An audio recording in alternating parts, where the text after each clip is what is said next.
Avez-vous déjà entendu dire que, peu importe à quel point vous êtes doué dans un domaine, il y a toujours un enfant asiatique qui est meilleur que vous? Eh bien, c'est exactement ce qui arrive à Oran. Il est connu pour être un touche-à-tout, ce qui signifie qu'il peut apprendre presque n'importe quelle compétence, mais peu importe les efforts qu'il déploie, il y aura toujours quelqu'un de meilleur que lui. Il doit donc trouver un moyen de surmonter sa faiblesse. Un jour, Oran travaillait à son bureau quand, tout à coup, le chef du groupe lui annonce qu'il est exclu du groupe. Oliver explique à Oran qu'il a ignoré le déséquilibre des pouvoirs au sein du groupe pendant un certain temps parce qu'Oran et lui sont amis depuis l'enfance et qu'il voulait rester à ses côtés, mais qu'à ce stade, il ne peut nier que le fait de garder Oran dans le groupe ne ferait que ralentir le groupe. Oliver essaie vraiment d'être gentil et de rejeter Oran en douceur, mais les deux autres se comportent comme de vrais salauds.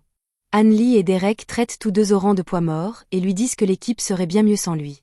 Même si Oliver n'aurait jamais dit cela à voix haute, leurs accusations contiennent une part de vérité, et il demande donc à Oran de démissionner officiellement du groupe de héros. Oran a le cœur brisé lorsqu'il repense à la façon dont Oliver et lui ont formé ce groupe il y a 8 ans et ont rapidement atteint ensemble le rang S. Ils ont même été les premiers à atteindre le 94e étage du Grand Donjon du Sud, et il ne comprend donc pas pourquoi Oliver l'abandonne maintenant. Oliver précise qu'il comprend à quel point il est important pour le groupe d'avoir un enchanteur comme Oran, capable d'utiliser la magie de soutien, mais le mois dernier, lors d'un raid conjoint, il a observé comment un autre groupe de rang S combattait avec son mage de soutien. Et pour être franc, la magie de soutien d'Oran est nulle comparée à celle de cette fille, et Oran ne peut même pas le nier car il sait que c'est la vérité. Sa magie de soutien a toujours été moyenne, peu importe combien il s'entraînait.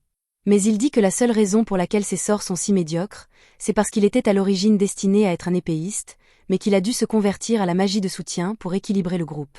Cependant, avant qu'il ne puisse finir sa phrase, Derek l'interrompt et lui rappelle que la seule raison pour laquelle Oran a dû devenir enchanteur, c'est parce qu'Oliver est bien meilleur que lui à l'épée. Oran sait manier l'épée et lancer des sorts de soutien, mais dans l'ensemble, son niveau de compétence est assez moyen, et même si Oliver déteste lui faire ça, il lui dit qu'il a déjà trouvé un autre enchanteur pour le remplacer et qu'il n'a donc plus besoin de l'aide d'Oran. Il sait déjà que les deux autres ne l'aiment pas, mais si c'est Oliver qui le met à la porte, alors il n'y a vraiment plus aucune raison pour lui de rester dans ce groupe. Il se lève et se dirige vers la porte, et alors qu'il s'en va, Anne-Lee lui dit qu'elle est contente qu'il ne soit plus là pour les commander. Elle lui dit également qu'il ne doit pas se sentir trop mal, car ses compétences sont encore suffisantes pour qu'il devienne un aventurier de rang A, mais qu'un combattant médiocre comme lui n'est plus fait pour faire partie d'un groupe de rang S. Ces paroles la blessent profondément, alors elle décide de partir seule à l'assaut du donjon sud pour prouver qu'elle n'est pas inférieure. Ses compétences à l'épée ne sont peut-être pas les meilleures, mais elles sont encore suffisantes pour lui permettre de venir à bout d'un groupe de gobelins à elle seule. Comme elle sait également utiliser des sorts de soutien, elle est capable de se renforcer constamment grâce à la magie de force, ce qui facilite un peu ses combats. Il est un peu difficile de trouver le bon timing, mais avec suffisamment d'entraînement, il sera capable de lancer des sorts sans effort au milieu d'un combat, et personne ne le traitera plus jamais d'inutile. Après avoir tué des gobelins toute la journée, il se rend au cristal de téléportation pour enregistrer sa carte afin de pouvoir accéder directement au 7e étage la prochaine fois, mais alors qu'il est là, il voit un autre groupe courir vers le cristal. Il commence à s'éloigner, car il préfère ne pas s'impliquer avec un groupe d'inconnus, mais alors qu'il s'en va, il entend les membres du groupe paniquer, car ils viennent d'être pris en embuscade par un groupe d'orques, et alors qu'ils tentent désespérément de s'échapper, l'un des membres de leur groupe a été laissé derrière. Le chef tente de se convaincre que l'abandonner était le bon choix, car ils seraient tous morts s'ils avaient essayé de se battre.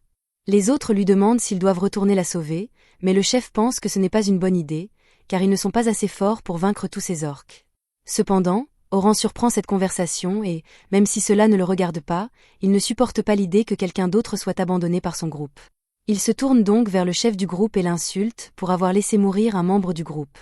L'un des membres du groupe s'offusque et tente de frapper Oran, criant qu'il n'avait pas le choix car il n'était pas assez fort pour la sauver, mais Oran le met à terre et le traite d'incapable avant d'exiger de savoir où la fille a été abandonnée. Pendant ce temps, ailleurs dans le donjon, la fille en question est acculée par les orques, qui se rapprochent rapidement d'elle. Elle essaie de créer une barrière pour se protéger, mais elle n'a nulle part où aller, et ce n'est qu'une question de temps avant que les orques ne la détruisent.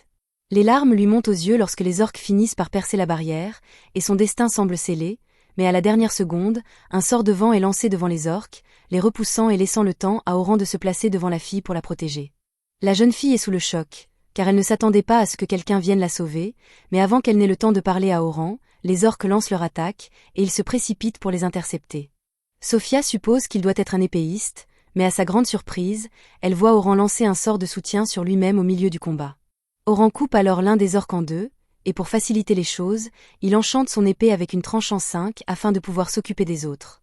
Il y a beaucoup plus d'or qu'ici qu'il ne le pensait, il comprend donc pourquoi le groupe a été contraint de s'enfuir, et il leur devra peut-être des excuses plus tard, mais pour quelqu'un de son niveau, c'est facile à gérer. Les orques restants se ruent tous sur lui en même temps, alors Oran commence à les trancher les uns après les autres, et Sophia est stupéfaite car elle n'a jamais rien vu de tel auparavant. Une fois qu'il a terminé, Oran se tourne vers la jeune fille et lui demande si elle va bien, mais elle est tellement abasourdie qu'elle ne peut que s'effondrer sur le sol et se mettre à pleurer à chaudes larmes. Oran s'assure qu'elle va bien et l'aide à sortir du donjon, puis il s'éloigne, mais elle l'appelle et lui dit qu'elle aimerait le remercier comme il se doit pour l'avoir sauvée. Alors elle se présente comme Sophia Claudel. Oran reconnaît le nom de famille Claudel et aperçoit également l'écusson sur sa cape, ce qui ne laisse aucun doute sur son identité. Il se présente également à elle, puis Sophia propose à Oran de l'inviter à dîner ce soir pour le remercier de l'avoir sauvé. Oran essaie d'abord de refuser, mais Sophia insiste tellement qu'il finit par céder et accepte de sortir avec elle. Peu après, elle l'emmène dans l'un de ses restaurants préférés. Ce n'est pas l'endroit le plus chic qui soit, mais elle aime beaucoup la cuisine et pense qu'Oran l'appréciera également. Oran remarque que l'enseigne à l'entrée arbore le même blason que celui sur la cape de Sophia. Il est donc évident qu'elle doit être membre des Lapins d'Argent du Ciel Nocturne, l'une des plus grandes guildes du royaume. Le clan est extrêmement puissant, et il commence à douter de son engagement auprès de Sophia, car les choses pourraient se compliquer. Soudain, Sophia aperçoit sa sœur assise à l'une des tables et va lui demander ce qu'elle fait là. Selma explique qu'elle avait une réunion à proximité et qu'elle a décidé de venir dîner ici, mais elle demande à Sophia ce qu'elle fait ici avec un homme, car elle est bien trop jeune pour avoir un petit ami. Cependant, après avoir regardé de plus près, elle se rend compte que l'homme est en fait Oran, et qu'ils se connaissent. Sophia est surprise qu'Oran connaisse sa sœur, mais il est impossible qu'il l'ait oubliée. Selma Claudel est la chef du groupe S le plus puissant des Silver Rabbis, ainsi que la plus puissante enchanteuse de tout le continent. C'est grâce à elle que les mages de soutien sont si respectés dans les formations de groupe, et par coïncidence, c'est elle que le groupe d'Oran a prise comme prétexte pour l'expulser. Il savait que Sophia faisait également partie du clan des Silver Rabbis, mais il ne s'attendait pas à ce qu'elle soit directement liée à Selma. Cependant, il ne se souvient pas avoir fait quoi que ce soit qui puisse offenser Selma, et il ne comprend donc pas pourquoi elle semble si en colère contre lui. Selma lui demande s'il trouve normal de sortir avec sa sœur de 14 ans à une heure aussi tardive. Oran comprend pourquoi Selma s'inquiète, alors il lui assure qu'elle se méprend et qu'il n'a aucun intérêt romantique pour sa sœur. Cependant, la façon dont il s'exprime rend Selma encore plus furieuse, car elle pense qu'il sous-entend que Sophia n'est pas assez attirante pour lui. Sophia supplie Selma d'arrêter de faire une scène devant l'homme qui lui a sauvé la vie, et lorsqu'elle apprend qu'Oran a sauvé Sophia, Selma s'excuse pour son impolitesse et le remercie pour son aide. Ils s'assoient tous ensemble, et c'est la première fois qu'Oran et Selma ont l'occasion de discuter ainsi. Oran explique qu'ils se sont rencontrés lors du raid du mois dernier et que, comme ils étaient tous deux enchanteurs, ils ont passé beaucoup de temps ensemble, même si Oran se contentait principalement d'aider Selma. Selma lui dit qu'il lui a été d'une grande aide, mais que c'est normal pour quelqu'un qui fait partie du groupe du héros. Cependant, Oran lui répond qu'il ne fait plus partie du groupe du héros. Selma est choquée d'entendre cela, car elle ne comprend pas pourquoi le groupe voudrait se débarrasser d'une personne aussi utile qu'Oran, mais elle ne laisse jamais passer une bonne occasion, alors elle lui demande s'il serait intéressé par un travail.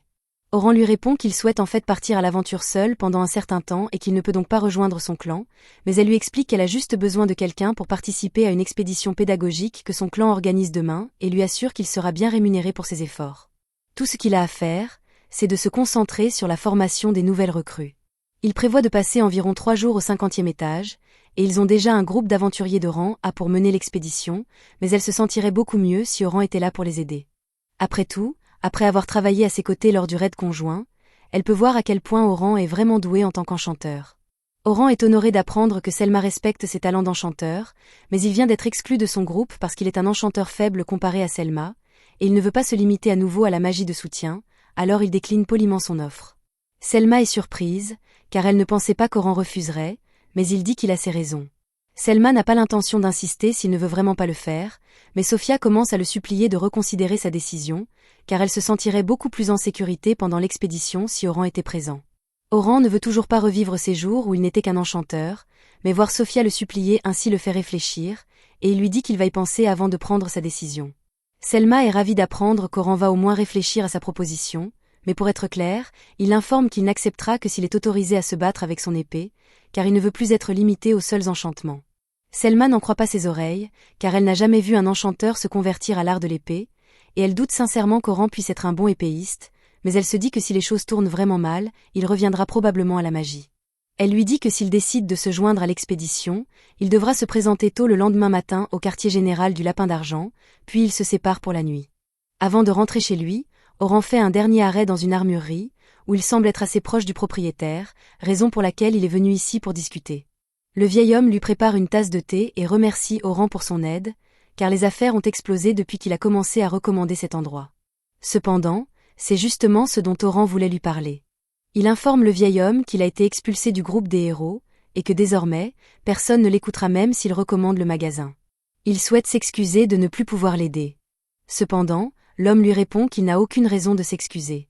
Que Oran fasse partie ou non du groupe des héros, il reste la même personne, et il a déjà fait beaucoup pour aider ici, ce dont l'homme lui est très reconnaissant. Oran n'est peut-être plus un héros, mais il reste un héros dans l'âme, et l'homme lui dit qu'il devrait désormais vivre pour lui-même et aider autant de personnes qui le souhaitent. Le lendemain matin, Oran se rend au siège du Lapin d'Argent et rencontre le président, Vince Briard. Vince a beaucoup entendu parler d'Oran, alors il dit que c'est un plaisir de enfin le rencontrer.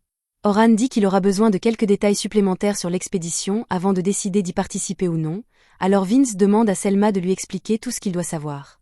Elle explique que l'expédition se fera jusqu'au 51e étage, mais qu'ils ne monteront que jusqu'au 21e étage le premier jour, puis qu'ils descendront progressivement jusqu'au 51e étage après cela. Avant qu'Oran n'arrive, Selma avait rencontré Vince à l'avance pour qu'ils puissent discuter de la stupidité qu'avait eu le groupe de héros de virer Oran. Ils ne seront plus du tout aussi forts qu'avant maintenant qu'il est parti, car sa magie de support les portait littéralement dans la plupart des batailles. Il est vrai que la puissance des sorts de soutien d'Oran est inférieure à la moyenne, mais sa vitesse d'incantation est exceptionnelle, au moins 4 fois plus rapide que celle de Selma. Et en plus de cela, il utilisait plusieurs sorts originaux en même temps, tout en analysant constamment le champ de bataille pour décider de la meilleure action à entreprendre. Vince a du mal à croire que quelqu'un d'aussi compétent ait pu être qualifié d'inutile, mais Selma suppose qu'Oran était tout simplement si bon dans son travail que le groupe de héros n'avait pas remarqué toutes ses contributions à leur succès. Pour en revenir au présent, Selma a fini d'expliquer les détails de l'expédition. En gros, il y aura 10 groupes différents de novices avec 5 escortes, dont Oran et Selma.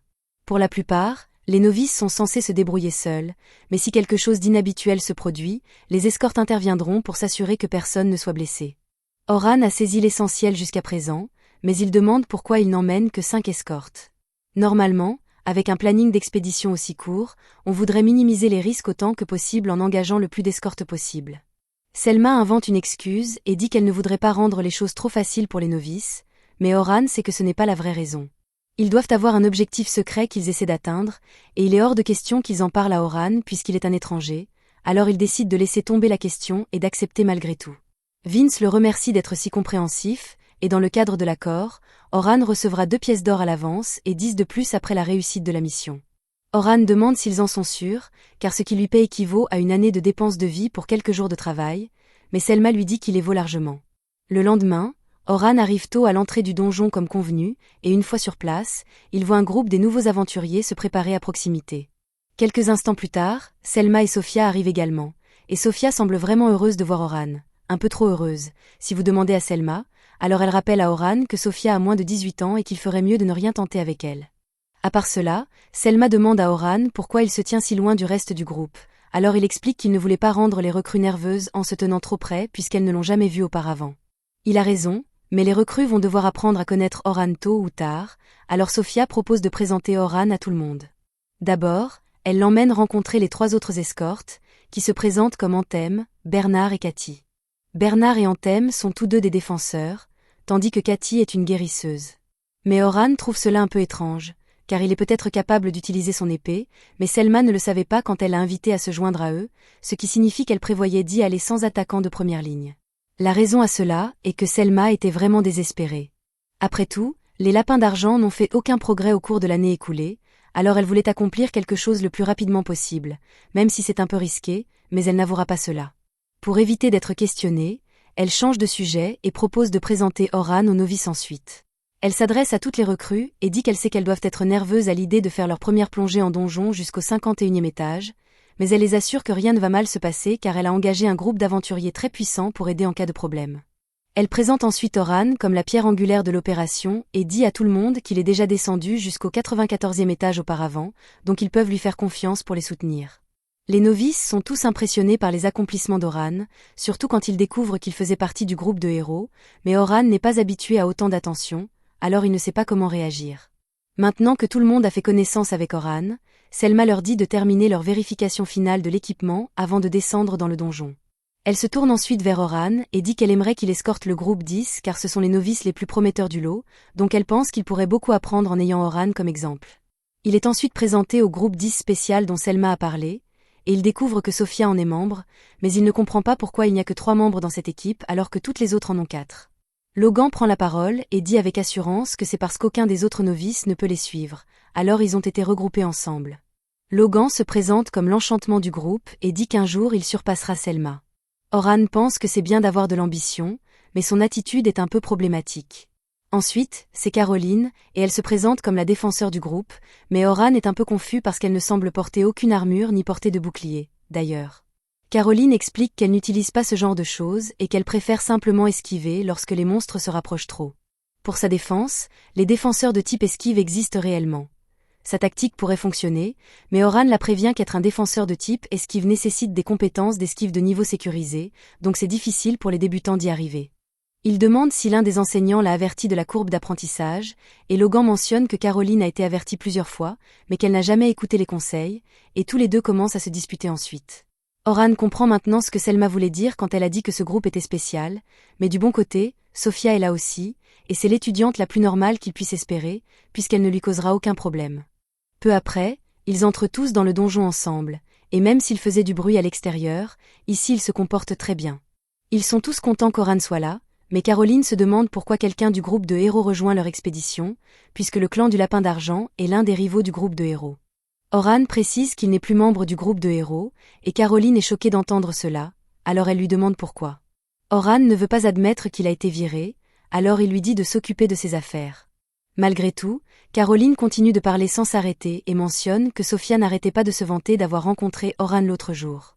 Sophia est un peu gênée, mais elle pense vraiment qu'Oran est extraordinaire et elle est très heureuse qu'il ait finalement décidé de venir. Quelques minutes plus tard, alors qu'ils marchent dans la grotte, un groupe de loups apparaît soudainement derrière eux. Normalement, ils devraient s'arrêter pour leur faire face, mais Oran n'est pas inquiet car il a déjà laissé un tas de pièges derrière eux en entrant, donc tous les monstres qui essaieraient de les surprendre seront instantanément neutralisés. De cette façon, ils n'auront pas à perdre de temps à surveiller leurs arrières, mais je commence à comprendre pourquoi Oran a été qualifié d'inutile, parce qu'il ne dit à personne qu'ils gardent pratiquement leurs arrières tout seuls. Alors qu'ils progressent dans le donjon, Oran a l'occasion d'observer comment les novices se battent, et il est honnêtement impressionné. Il pensait initialement que Logan n'était qu'un novice au gros ego, mais il a en fait de bonnes compétences d'enchanté. S'il peut maintenir sa production pendant les combats plus longs, alors il pourrait facilement rejoindre un groupe de rang A. Cependant, pour quelqu'un qui est censé être le chef de groupe, il est absolument terrible pour donner des instructions, mais il s'améliorera probablement avec le temps. Quant à Caroline, elle a la vitesse nécessaire pour être un défenseur de type esquive, mais elle est un peu trop agressive, car dès qu'elle voit un monstre, elle charge droit dessus. Techniquement, c'est son travail de défenseur, mais cela semble quand même un peu trop téméraire à Oran. Ensuite, il y a Sophia, et elle n'est pas aussi impressionnante que les deux autres, mais elle est quand même assez compétente en tant qu'incantatrice, et elle n'a aucun défaut évident dans son style de combat, donc Oran pense qu'elle a un avenir prometteur devant elle. Heureusement, le reste de l'expédition s'est déroulé sans problème, et à la fin du premier jour, ils avaient réussi à atteindre le 21e étage du donjon. Selma rencontre plus tard Oran et lui demande ce qu'il a pensé du groupe 10, et il lui dit qu'elle avait raison sur leur potentiel, mais qu'ils ne fonctionnent pas vraiment en équipe, surtout Caroline, mais Selma sait déjà à quel point ils peuvent être difficiles parfois. Il est temps de rentrer à la maison, alors ils se disent au revoir pour la journée et conviennent de se retrouver le lendemain matin. Mais le lendemain, Oran se réveille avec une terrible vision. Le groupe de héros a officiellement rendu public son renvoi, et cela signifie que tout le monde dans la ville en est maintenant au courant. Il savait que cela finirait par arriver, mais il aurait souhaité que ce soit après la fin de l'expédition, car tous les étudiants l'admiraient parce qu'ils pensaient qu'il était membre du groupe de héros, donc s'ils découvrent qu'il a été banni, leur opinion sur lui sera sûrement diminuée. Quoi qu'il en soit, il va devoir gérer cela, alors il se dirige vers l'entrée du donjon pour le 2e jour de l'expédition. Cependant, alors qu'il marche dans la rue, Luna l'interpelle soudainement. Elle est également membre du groupe de héros, et elle a toujours été très gentille avec lui quand il parlait, mais elle était absente lors d'une sortie quand Oran a été viré. Il sait qu'elle l'aurait défendu si elle avait été là, alors il se demande si les choses se seraient passées différemment dans ce cas, mais il est inutile de spéculer maintenant. Luna lui demande de revenir dans le groupe de héros car ils ont besoin de sa force, et Oran est surpris d'entendre cela, alors il lui demande si les autres partagent son opinion. Mais elle dit qu'elle ne l'a pas encore dit aux autres. Elle est venue le trouver parce qu'elle sait à quel point Oran était important pour leur équipe. Elle est sérieuse dans son désir de le ramener, mais Oran a déjà pris sa décision. Il ne veut pas retourner dans le groupe de héros, et même s'il le voulait, avec les nouvelles déjà dans l'œil du public, cela n'aurait pas de sens pour lui de revenir maintenant. Luna n'a pas encore lu le journal d'aujourd'hui, donc elle ne sait pas ce qu'il dit de lui, mais elle lui rappelle qu'ils ont promis de conquérir le grand labyrinthe ensemble. Mentionner cela évoque beaucoup de souvenirs douloureux pour Oran, alors il retire sa main et dit que lui, Luna et Oliver ont fait cette promesse il y a longtemps. Pourtant, Oliver est celui qui l'a viré, donc cela n'arrivera plus jamais. Il avait toujours espéré qu'ils resteraient amis tous les trois pour toujours, mais il n'est plus possible de revenir à la situation d'avant. Alors qu'Oran se dirige vers l'entrée du donjon, il s'inquiète de ce que les enfants penseront de lui après avoir vu l'article, car il est indiqué qu'il a été exclu du groupe des héros pour être trop faible. Lorsqu'il arrive au point de rendez-vous, il trouve tous les élèves en train de murmurer entre eux à propos de l'article. Il se demande pourquoi Oran ne leur a pas dit qu'il avait été exclu du groupe, mais avant qu'il ne puisse lui dire quoi que ce soit, Selma arrive. Elle s'excuse auprès d'Oran car elle l'a beaucoup vanté hier devant les enfants en disant qu'il était membre du groupe des héros, sans savoir qu'il avait été exclu. Oran lui dit qu'il n'y a pas besoin de s'excuser, puisque c'est un peu sa faute d'avoir été vague sur ce qui s'est passé. De toute façon, qu'il ait été exclu ou non, il reste vrai qu'Oran est descendu jusqu'au 94e étage et qu'il s'est parfaitement bien débrouillé hier, donc il n'y a aucune raison pour qu'il doute de ses capacités à cause d'un article stupide. Caroline et Sophia ont toujours une confiance totale dans les capacités d'Oran, mais Logan, en revanche, ne semble plus si sûr. Il demande à Oran si ce que dit l'article est vrai, et il confirme que c'est plus ou moins exact. Il a bien été exclu du groupe des héros pour être trop faible, mais « faible » est un terme relatif, alors Oran les assure qu'il est toujours plus que capable de les conduire en toute sécurité jusqu'au 51e étage. Mais si les autres ne semblent pas avoir de problème avec cela, Logan est convaincu qu'Oran doit être un bon à rien. Ils entrent dans le donjon, et le plan est d'atteindre le 35e étage avant la fin de la journée. En tant que superviseur, Oran n'a pas le droit de les aider activement avant qu'ils n'atteignent le 31e étage, donc jusqu'à là, il doit juste observer et être prêt au cas où il ferait une erreur. Mais vu leur talent, ils parviennent à gérer les étages inférieurs sans trop de difficultés. Une fois qu'ils arrivent enfin au 31e étage, Oran prend le rôle de leader et se place en avant-garde, mais soudainement, il dit à tout le monde de s'arrêter car il sent des monstres plus loin. Ils prennent donc tous des positions de combat et se préparent à affronter les gobelins. Il demande à Caroline de passer à l'attaque en première, alors elle se précipite immédiatement, mais elle s'est un peu surestimée et pourrait avoir besoin d'un peu d'aide. Oran est sur le point de demander à Logan de lui lancer quelques améliorations, mais avant même qu'il ne puisse dire quoi que ce soit, Logan a déjà commencé à incanter car il ne pense pas que cela vaille la peine d'attendre les instructions d'Oran. Après tout, s'il n'est pas un héros, alors n'importe qui pourrait faire ce qu'il fait. Oran peut deviner ce que pense Logan, mais cela ne le dérange pas, alors il se tourne plutôt vers Sophia, et malheureusement, il semble qu'elle soit confrontée à un ORC. Elle est trop effrayée pour bouger car elle a encore un traumatisme d'avoir failli être tuée dans le donjon, mais Oran n'a pas l'intention d'intervenir pour l'instant. Logan pense qu'Oran est un enseignant raté pour ne pas sauver Sophia quand elle est en danger. Alors il s'apprête à la sauver lui-même, mais c'est à ce moment-là qu'il remarque qu'Oran a secrètement lancé un affaiblissement d'agilité sur l'ORC pour donner plus de temps à Sophia pour se ressaisir. Il l'assure ensuite qu'elle est plus que assez forte pour gérer une menace comme celle-ci car elle n'est pas seule comme la dernière fois. Elle a Caroline, Logan et lui pour la soutenir si quelque chose tourne mal. Et avec le regain de confiance qu'Oran lui a donné, Sophia parvient à lancer un javelot de feu avancé pour réduire l'ORC en miettes. Oran est surpris car il ignorait qu'elle était capable d'utiliser de la magie avancée, et Caroline trouve Sophia incroyable d'avoir réalisé un tel mouvement. Oran félicite Sophia pour ce travail bien fait, mais Logan est encore incrédule car la façon dont Oran a géré la situation était exceptionnelle. Surtout le fait qu'il ait pu lancer un affaiblissement d'agilité instantanément tout en le cachant, et cela n'a aucun sens que le groupe des héros ait exclu Oran alors qu'il possède de telles compétences, alors il ne sait plus quoi croire. Le groupe finit par atteindre le 35e étage, mais là, ils sont confrontés à une tarentule géante. Logan panique un peu car il sait qu'aucun d'entre eux n'est assez fort pour affronter cette chose seul. Il s'apprête à suggérer qu'il devrait battre en retraite, mais soudainement, Oran lui dit de lancer des améliorations d'agilité, de magie et d'endurance sur les autres pour qu'ils puissent attaquer. Logan pense que c'est fou de seulement envisager d'attaquer cette chose, mais Caroline a déjà couru sur la ligne de front pour l'affronter. Il essaie de la poursuivre, mais Oran lui dit d'attendre car, en tant que soutien, il serait désavantagé s'il allait devant. Oran appelle alors Caroline et lui dit de sauter par-dessus l'araignée pour pouvoir attaquer son dos, et alors qu'elle le fait, elle parvient à infliger de très bons coups. L'araignée est maintenant focalisée uniquement sur elle, alors Oran lui demande de continuer à attirer son attention, mais en veillant à éviter de toucher son venin. Son agilité est la seule raison pour laquelle elle parvient à distancer l'araignée, alors Oran dit à Logan de maintenir le sort d'amélioration pendant que Sophia lance son sort d'attaque. Une fois que Sophia a fini d'incanter, elle lance plusieurs coupes d'air sur l'araignée, sectionnant 4 de ses pattes et la faisant s'écraser au sol. Cependant, la bataille n'est pas encore terminée. Oran dit à Logan de lancer une autre amélioration de force et d'agilité sur Caroline.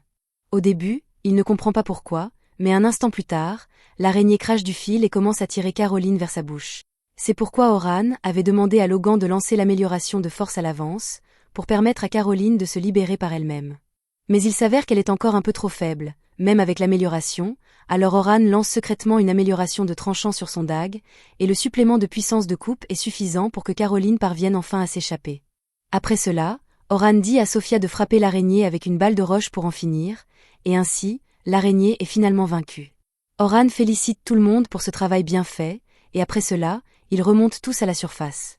Demain sera le dernier jour de leur expédition, où ils feront la grande poussée jusqu'au 51e étage, alors Selma dit à tout le monde de veiller à bien se reposer ce soir. Alors qu'Oran s'apprête à partir pour la journée, il est soudainement interpellé par 2 autres superviseurs, mais ils ne sont pas là pour créer des problèmes. Il voulait juste demander à Oran de dîner avec eux. Ils ont l'air sympathiques, et il n'a jamais vraiment eu l'occasion de leur parler pendant l'expédition, alors il accepte de les accompagner et ils se rendent tous ensemble à la taverne. Pendant ce temps, Sophia, Caroline et Logan sont dans une calèche qui rentre chez eux, mais Logan a beaucoup de choses en tête après tout ce qu'il a vu faire à Oran. Il se rappelle que Sophia a mentionné qu'Oran l'avait sauvé d'un groupe d'orques, alors il lui demande si elle se souvient de la façon dont Oran combat. Sophia dit qu'elle ne faisait pas vraiment attention, mais elle se rappelle que lorsqu'il a atterri, il y a eu une énorme rafale de vent, et après cela, il a lancé une sorte d'enchantement sur son épée avant de tailler les orques en pièces. Logan suppose que le sort dont elle parle doit avoir été un enchantement de tranchant, et ceux-ci sont difficiles à réaliser car ils agissent sur les armes et non sur les humains. En plus de cela, il trouve étranger qu'Oran ait utilisé une épée pour attaquer alors qu'il est si compétent en magie. Sophia admet qu'elle ne sait pas non plus pourquoi il fait cela, mais elle se rappelle avoir entendu dire qu'il s'était récemment converti en attaquant. Logan a été déçu quand il a appris qu'Oran avait été banni du groupe des héros, et il a aussi été en colère contre lui pour avoir trahi ses attentes, mais il avait complètement tort. Non seulement Oran a fonctionné comme un soutien parfait, mais il a aussi utilisé un affaiblissement d'agilité sur un ORC, ce qui est bien plus difficile qu'on ne le pense. Les affaiblissements sont complètement différents des améliorations régulières, et même Selma les utilise rarement car ils sont si difficiles à lancer. Pourtant, Oran a réussi à rendre cela facile. Il a aussi pu analyser parfaitement le champ de bataille et donner des ordres précisément au moment nécessaire, et a même pu prédire l'attaque finale de la tarentule à l'avance. Il était bien meilleur que n'importe quel enchanteur que Logan ait jamais vu, donc cela n'a aucun sens pour lui de passer à un rôle d'attaquant. Caroline demande si Oran est au moins fort quand il utilise une épée, et Sophia le confirme car sinon il n'aurait pas pu éliminer les orques qu'il avait attaqués à l'époque. Logan réalise qu'Oran doit être un génie pour être si compétent à la fois en magie et en escrime, alors il sait qu'il n'a aucun espoir de le surpasser, mais cela ne signifie pas qu'il va abandonner. Il se jure de faire de son mieux pour apprendre tout ce qu'il peut d'Oran et devenir assez fort pour un jour égaler sa force. Pendant ce temps, du côté d'Oran, lui et les autres sont actuellement en train de dîner ensemble à la taverne, et ils adorent à quel point la nourriture est bonne ici. Les autres lui demandent ce qu'il faisait pour s'amuser dans le groupe des héros, mais Oran leur dit qu'il n'a jamais vraiment eu beaucoup de temps pour s'amuser car il était chargé de toutes les courses et du travail fastidieux du groupe. C'est assez déprimant, et si c'est le cas, alors cela rend l'article disant qu'Oran est inutile encore pire car on dirait qu'il était littéralement le pilier du groupe. Ils lui disent qu'il devrait simplement ignorer ces ingrats du groupe des héros, et entendre les autres le défendre ainsi compte beaucoup, alors Oran les remercie pour leur soutien. Cela dit, ils ont encore quelques questions qu'ils aimeraient lui poser car, d'après ce qu'ils savent, Oran était un enchanteur quand il était dans le groupe des héros, et selon Selma, il était sacrément bon, alors ils se demandaient pourquoi il était passé à un rôle d'attaquant de première ligne. Oran explique qu'il est passé à l'épée après avoir quitté le groupe des héros, car c'est ce qu'il a toujours voulu faire. Il dit qu'il était un épéiste dans le groupe des héros et que c'était toujours son rêve de devenir le meilleur du monde, alors il a été incroyablement heureux quand il a obtenu cette position. Son ambition venait du fait qu'il regardait son grand-père se battre avec une épée tout le temps, alors il voulait pouvoir faire des choses incroyables comme lui. Si c'est le cas, alors il demande pourquoi il a choisi de devenir enchanteur en premier lieu, mais ce n'était pas vraiment quelque chose qu'Oran voulait faire. Au début du groupe des héros, une fois qu'ils ont commencé à s'aventurer dans les étages inférieurs, les monstres auxquels ils faisaient face sont devenus beaucoup plus forts, alors ils ne pouvaient pas continuer à avancer avec leur composition de groupe actuelle. C'est vers cette époque que l'influence de Selma a commencé à se répandre, alors leur groupe a décidé qu'il devait avoir un enchanteur, et comme Oran est quelqu'un qui peut à peu près tout apprendre, le rôle lui est revenu. Cela semble assez dur, mais le bon côté des choses, c'est que le sacrifice d'Oran est ce qui leur a permis d'atteindre le 94e étage. Cependant, Oran leur dit que ce n'était pas réellement une bonne chose. Oui, son changement leur a fait progresser plus vite, mais la meilleure chose à faire aurait été d'y aller doucement et de construire progressivement leur force car ils n'étaient pas prêts pour ce qui les attendait au 94e étage, et il sait pertinemment qu'il n'y a absolument aucune chance que le groupe des héros dépasse cet étage tel qu'il est actuellement, et même tenter serait stupide. Les autres sentent qu'Oran est devenu un peu tendu à ce moment-là, alors ils changent de sujet et lui demandent quel genre d'épéiste il veut devenir. Oran leur dit qu'il aspire à être un épéiste polyvalent, quelqu'un qui peut traverser même les étages inférieurs tout seul. Les autres sont étonnés car ils n'ont jamais entendu parler d'un rêve comme celui-là, mais si c'est Oran, ils sont sûrs qu'il pourrait y parvenir. Le lendemain, nous voyons le groupe des héros se diriger droit vers le donjon, et nous nous rappelons comment Oran avait dit qu'il serait stupide de leur part d'essayer de dépasser le 94e étage tel qu'ils sont maintenant. Oui, on dirait qu'ils s'apprêtent à faire quelque chose de stupide. Le lendemain matin, Oran retourne à l'entrée du donjon pour la dernière étape de l'expédition, et il est immédiatement accueilli par les enfants. Caroline décide de donner une chance à Sophia de parler à Oran, alors elle mentionne que ce serait vraiment bien s'ils obtenaient une récompense après avoir terminé l'expédition. Elle pousse ensuite doucement Sophia pour lui rappeler qu'elle voulait demander à Oran de rejoindre officiellement leur guilde, mais juste au moment où elle s'apprête à le dire, Selma appelle soudainement Oran, donc il est obligé de s'éloigner pour l'instant. Alors qu'Oran se dirige vers Selma, il entend un groupe d'étudiants parler de la façon dont le groupe de héros tente d'atteindre la partie la plus profonde du donjon aujourd'hui. Ils apparemment commencent au niveau 92, et quand Oran entend cela, il marque une pause pendant un moment parce qu'il ne peut pas croire qu'il ferait quelque chose d'aussi risqué, surtout quand ils viennent de le remplacer par un nouveau membre il y a quelques jours et n'ont pas eu le temps de s'entraîner encore. Il commence à stresser sur la façon dont cela va mal se passer, mais ensuite il se souvient « Attends une minute, ce n'est plus mon problème ». Pendant ce temps, le groupe de héros vient d'arriver au 92e étage du donjon du Sud avec leur nouvelle recrue, Philly Carpenter. Pour une raison quelconque, ils ne se sont pas donné la peine de tester leur travail d'équipe avant cela, mais pour leur défense, la candidature de Philly était impressionnante.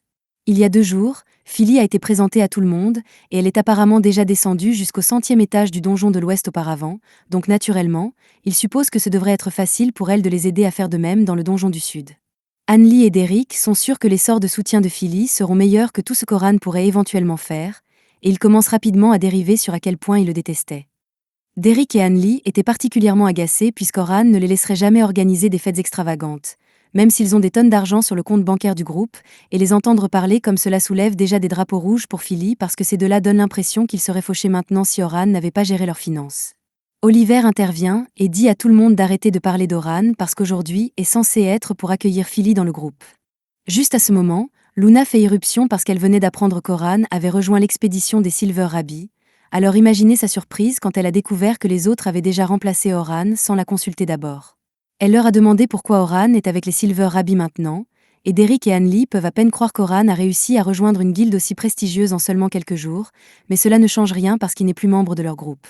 Au début, quand Luna a entendu cela, elle a pensé qu'Oran avait abandonné l'idée de porter le groupe parce qu'il le retenait, mais Derrick déclare fièrement que c'est eux qui l'ont viré. Luna est à court de mots parce qu'elle n'a pas entendu parler d'une décision aussi stupide depuis le drame des Zen Kingsman. Elle leur rappelle qu'Oran était littéralement le noyau de leur groupe, et sans lui, ils ne seraient jamais arrivés aussi loin pour commencer, mais les autres refusent de l'accepter. Derrick dit que peu importe à quel point Luna pense du bien d'Oran, il sera toujours un perdant de bas étage d'un enchanteur, et en plus, il est déjà parti, donc il n'y a pas de raison de se plaindre maintenant. Luna n'aime pas cela, mais elle sait qu'il n'y a aucun moyen de convaincre Oran de revenir maintenant, donc elle serre les dents et accepte qu'ils l'ont perdu.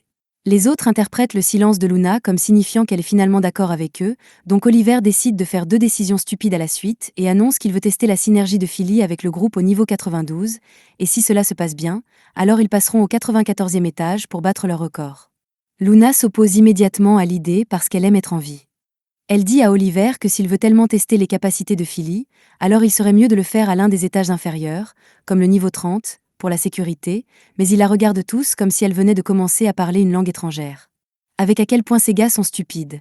Je suis surpris qu'ils aient tenu aussi longtemps pour commencer, et pour une raison quelconque, ils ne semblent pas saisir à quel point il est dangereux d'essayer d'entraîner un nouveau membre de l'équipe à un étage qu'ils ont à peine battu la dernière fois. Derek et Hanley admettent que c'était juste la dernière fois, mais ils sont sûrs qu'Oran est la seule raison pour laquelle ils ont eu du mal à l'époque, donc avec quelqu'un comme Philly qui est forcément 1000 fois meilleur, il ne devrait y avoir aucun problème.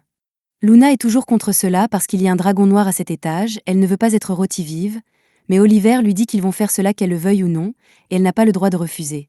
Pour être honnête, elle aurait probablement dû quitter à ce moment-là, mais elle ne voulait pas encore abandonner le groupe, donc elle est allée avec, et cela se passe aussi mal qu'elle le pensait. Le groupe est actuellement face à un mammouth géant, qu'ils n'auraient normalement aucun mal à vaincre, mais quand ils essaient de l'attaquer, l'épée d'Oliver ne fait absolument aucun dégât. Derek peut à peine bloquer l'une des attaques du mammouth, et la magie de feu d'Hanley pourrait tout aussi bien être un tas de cierges magiques.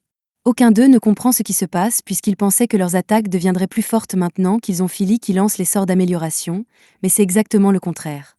Philly peut à peine maintenir ses améliorations sur le groupe, et comme elle est complètement préoccupée, elle ne peut pas analyser le champ de bataille pour leur donner des instructions, donc c'est à eux de prendre des décisions par eux-mêmes, et si vous avez fait attention à leurs antécédents, ils sont à 0 et 3 pour les bonnes décisions.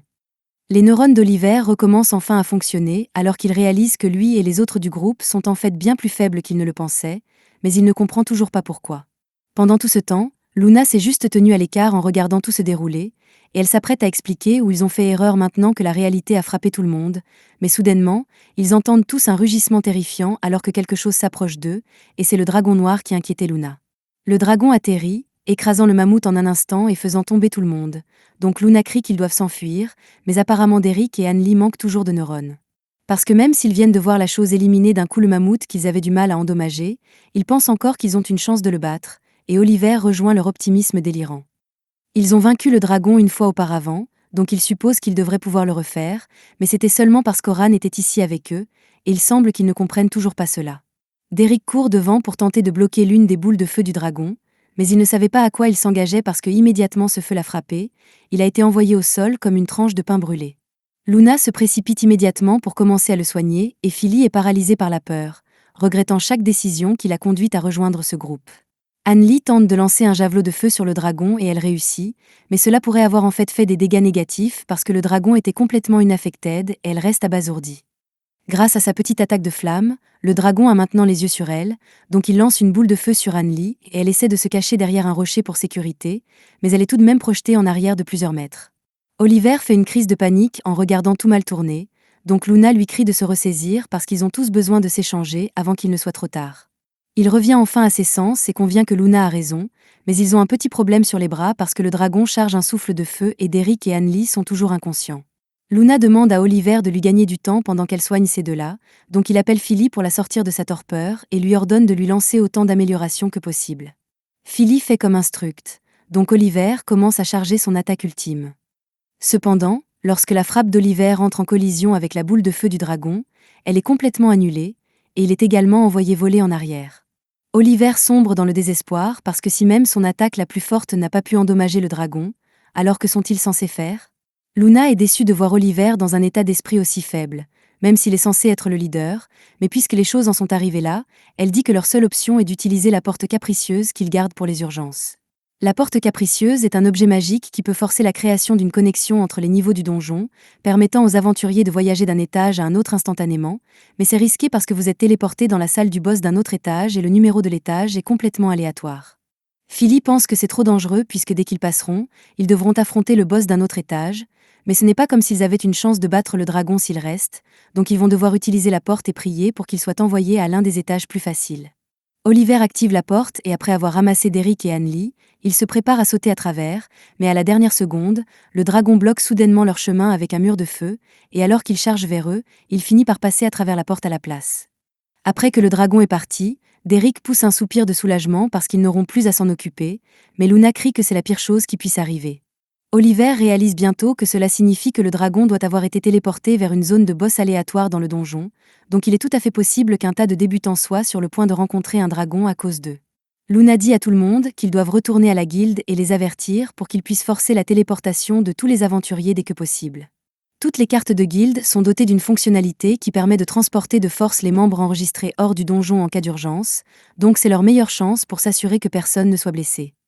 Oliver est un peu inquiet parce qu'ils sont sûrs de recevoir une tonne de pénalités de la guilde pour ce gâchis, mais s'assurer que personne ne soit blessé est plus important pour lui, donc il se prépare à retourner à la guilde immédiatement. Cependant, Luna lui rappelle qu'Anli et Derek sont encore trop faibles pour marcher, donc il va devoir attendre qu'elles finissent de les soigner avant de pouvoir partir. Alors que Luna soigne les deux, elle rappelle à Oliver qu'ils vont devoir affronter le dragon après avoir demandé la téléportation forcée, et quand cela arrivera, elle a besoin qu'il remplace Philly par Oran. Oliver ne s'attendait pas à entendre cela de sa part, et en vérité, Luna déteste l'idée de faire réparer leur gâchis par Oran après tout ce que ce groupe lui a fait subir, mais ils n'ont pas le choix. Elle a été interrompue avant de pouvoir expliquer cela plus tôt, mais la raison pour laquelle tout le monde semble si faible maintenant est parce qu'Oran n'est pas ici. Elle leur dit qu'individuellement aucun d'eux n'est devenu plus faible, mais Oliver ne la croit pas parce que sa frappe divine n'a même pas égratigné le dragon. Cependant, Luna explique que c'était à cause de la propre négligence d'Oliver. La force d'un sort de soutien dépend du lanceur tandis que la durée dépend de la résistance magique du receveur, et Oliver a justement une très haute résistance magique, donc les sorts de Philly ne durent qu'environ 1 minute pour lui avant qu'elle ait besoin de les relancer. Cela n'a jamais été un problème pour Oran, puisqu'il était capable de bien suivre les minutages des sorts.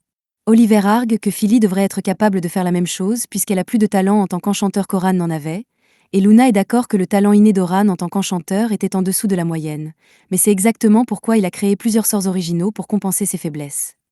Les autres sont complètement choqués parce que c'est la première fois qu'ils entendent cela, et un mage créant un sort original est extrêmement rare. Les enchantements de base d'Oran sont en effet plus faibles que la moyenne, mais il a été capable de créer un sort original qui boostait la puissance de ses sorts par 50 fois. Philly trouve cela difficile à croire puisque même Selma n'a jamais été capable de booster ses sorts que par 10 fois, mais c'est la vérité. La frappe divine d'Oliver fonctionne en accumulant de l'énergie et en la relâchant d'un coup, et en théorie, s'il avait passé plus de temps à accumuler de l'énergie, il aurait pu faire des dégâts au dragon, mais il s'est tellement habitué aux améliorations d'Oran, rendant la compétence plus efficace, qu'il a commencé à fournir moins d'efforts, et il en va de même pour Anli. Elle s'est tellement habituée aux améliorations d'Oran qu'elle a pris l'habitude de n'utiliser que des sorts de niveau intermédiaire au lieu de ceux avancés, parce qu'ils étaient plus faciles à lancer. En plus de cela, les sorts d'Oran fonctionnent aussi sur l'équipement, donc toutes leurs attaques et défenses sont devenues extrêmement dépendantes de la magie d'Oran sans qu'ils ne s'en rendent compte. Tous leurs neurones reviennent soudainement à la vie alors qu'ils réalisent enfin à quel point Oran était vital pour le groupe, mais peu après, l'intelligence d'Oliver prend une chute vertigineuse alors que son ego prend le dessus, et il se convainc que sa défaite du dragon une fois avant n'avait rien à voir avec Oran. Même si nous pouvons clairement voir Oran porteur l'équipe dans le flashback.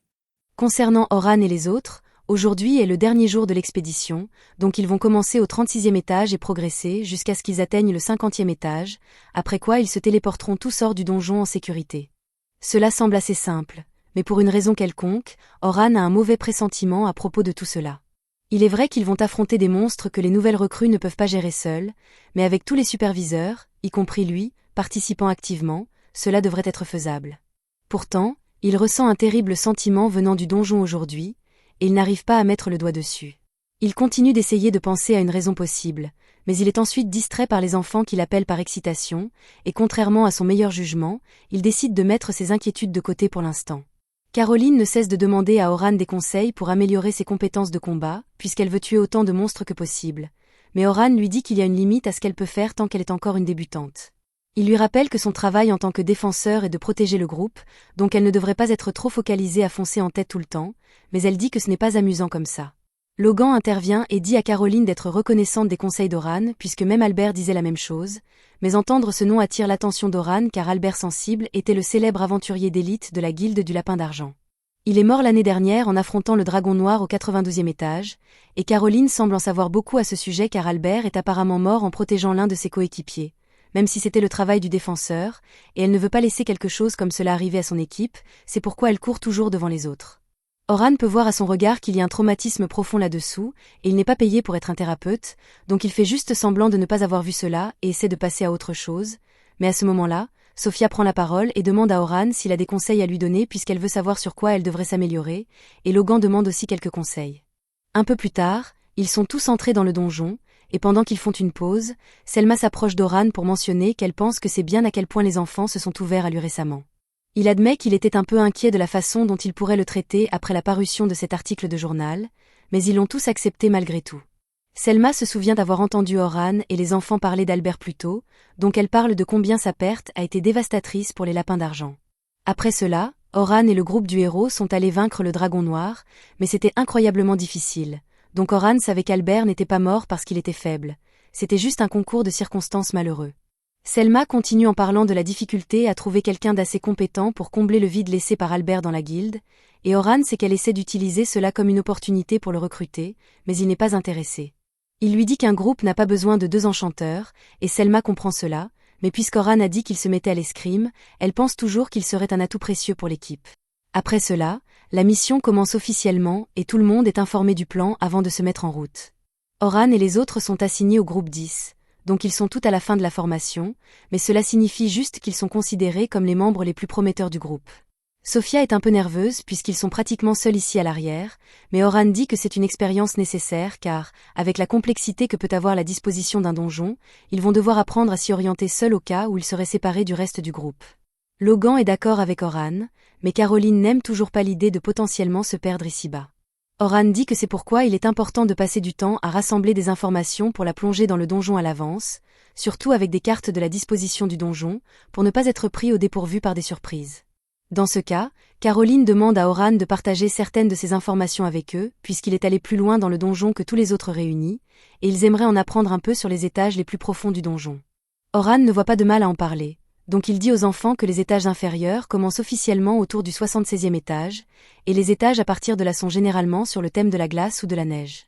Quant aux étages les plus profonds, ceux-ci ne commencent qu'à partir du 91e étage, mais il a à peine la chance d'expliquer quoi que ce soit à leur sujet parce que les autres l'interrompent sans cesse avec des questions. Pendant ce temps, à la surface, Luna arrive à la guilde des aventuriers avec le reste du groupe du héros, et elle demande immédiatement à rencontrer le maître de guilde parce qu'elle a quelque chose d'important à lui dire. L'une des réceptionnistes, Eleanor, informe Luna que le maître de guilde est actuellement en réunion, donc elle va devoir attendre un moment si elle veut le rencontrer, mais Luna lui dit frénétiquement qu'il n'y a pas de temps à perdre parce qu'ils ont besoin de téléporter de force tout le monde hors du donjon immédiatement. De retour dans le donjon, le groupe continue de voyager à travers le donjon, mais ils commencent tous à avoir le sentiment que quelque chose ne va pas ici. Premièrement, ils n'ont vu aucun monstre depuis un moment, et avec une salle aussi grande, il aurait dû y en avoir une tonne. Logan demande à Oran si c'est généralement comme ça à cet étage, mais il n'a jamais rien vu de tel auparavant. C'est presque comme si les monstres avaient tous peur de quelque chose, mais il ne sait pas ce que cela pourrait être. Caroline commence à être frustrée puisqu'elle a vraiment envie de combattre quelque chose, et par chance, il se trouve qu'il y a un gobelin solitaire à proximité, donc elle charge immédiatement dessus. Oran essaie de l'avertir de s'arrêter parce que ce gobelin est assez fort pour l'éliminer d'un coup, mais Caroline l'ignore complètement, donc Oran est obligé de la sauver et affaiblit le gobelin afin de lui donner assez de temps pour le vaincre. Caroline annonce alors joyeusement qu'elle a vaincu le gobelin, mais les autres lui disent que ce qu'elle vient de faire était extrêmement téméraire. Au début, elle s'en moque, mais ensuite ils lui font remarquer que si Oran n'avait pas été là, elle aurait pu se mettre en danger, et alors Sophia et Logan auraient été forcés d'aller la sauver, donc elle aurait mis la sécurité de son groupe en danger. Caroline réalise qu'elle avait tort et s'excuse pour son erreur, mais tant qu'elle est plus prudente à l'avenir, Oran ne lui en tiendra pas rigueur. En fait, puisque Caroline aime tant combattre des monstres même si elle est une défenseur, Oran lui propose de lui apprendre une technique spéciale appelée défense active. Caroline est toute excitée et lui demande d'expliquer davantage, donc Oran lui dit que c'est une méthode pour attirer les attaques de votre ennemi pour l'occuper, pendant que le reste de votre groupe prépare une contre-attaque. Tout être vivant doit se préparer physiquement avant de lancer une attaque, mais si vous pouvez interrompre cette préparation, alors vous pouvez efficacement étourdir votre ennemi pendant un court moment, mais pour faire cela, vous devez être capable d'étudier les schémas d'attaque de votre adversaire et frapper juste avant qu'il ne déclenche son attaque. Caroline pense que cela semble être une façon vraiment cool de vaincre des monstres, mais Oran lui rappelle que le but n'est pas de vaincre les monstres. Son objectif devrait être simplement de les retarder d'attaquer jusqu'à ce que ses coéquipiers soient prêts, et Caroline dit qu'elle comprend. Pendant ce temps, à la surface, le maître de guilde rencontre le groupe du héros, mais il n'a aucune idée de ce qui était si important qu'ils aient dû le faire venir si soudainement. Luna prend la parole et lui dit qu'ils ont besoin de téléporter de force tout le monde hors du donjon immédiatement, mais le maître de guilde hésite à obtempérer puisque la téléportation à cette échelle coûte une quantité énorme de mana, donc ils ne peuvent pas le faire à moins que ce ne soit une urgence sérieuse, mais la situation ne peut pas être beaucoup plus sérieuse qu'elle ne l'est déjà. Luna explique que le dragon noir a réussi à voyager à travers sa porte capricieuse et se trouve actuellement à un étage aléatoire du donjon. Si rien n'est fait, quelqu'un finira par le rencontrer tôt ou tard, donc ils doivent agir rapidement. Cependant, selon les règles, le maître de guilde doit encore tenir une discussion avant d'activer la téléportation de force.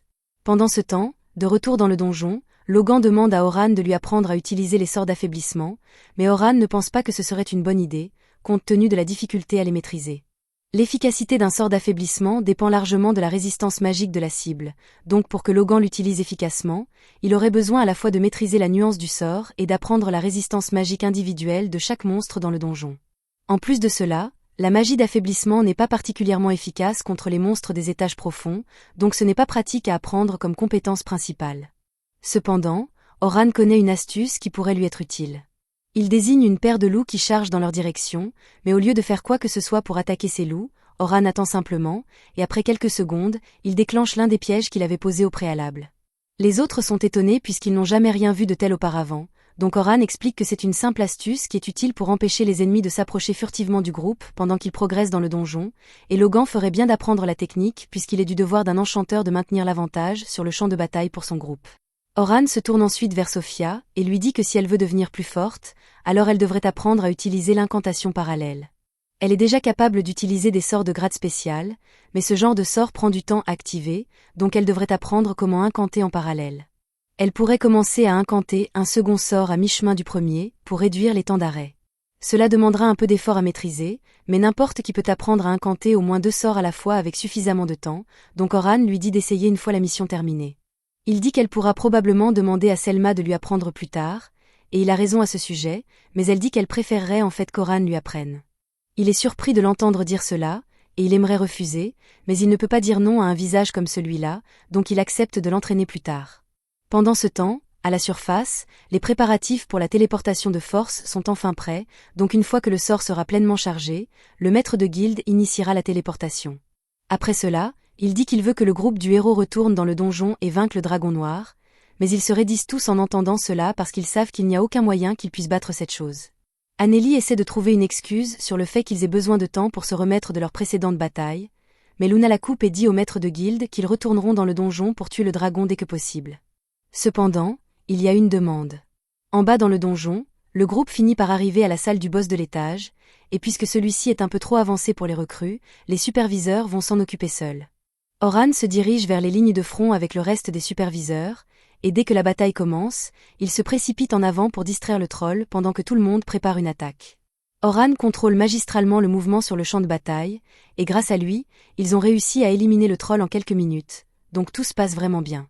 Cependant, du côté du groupe du héros, la situation est vraiment mauvaise. Ils sont sur le chemin du retour vers le donjon avec Luna en tête, mais les autres sont confus quant à la raison pour laquelle elle a demandé au maître de guilde de téléporter d'abord les personnes des étages 40 à 50. Luna explique que c'est parce qu'Horan est probablement à l'un de ces étages, et ils vont avoir besoin de son aide s'ils prévoient de vaincre le dragon. Du côté d'Horan, lui et les autres sont enfin arrivés à la salle du boss du 50e étage, et ils viennent de vaincre le monstre crabe ici, donc la mission est officiellement terminée. Cependant, juste au moment où Horan pensait pouvoir enfin se détendre, l'espace au-dessus de tout le monde commence à se fissurer, et le dragon noir apparaît soudainement, laissant tout le monde terrifié. Selma et les autres superviseurs restent tous sans voix, car ils savent à quel point ce dragon est dangereux, et même Horan ne sait pas comment gérer cela, car il n'y a aucun moyen pour eux de vaincre cette chose dans leur état actuel.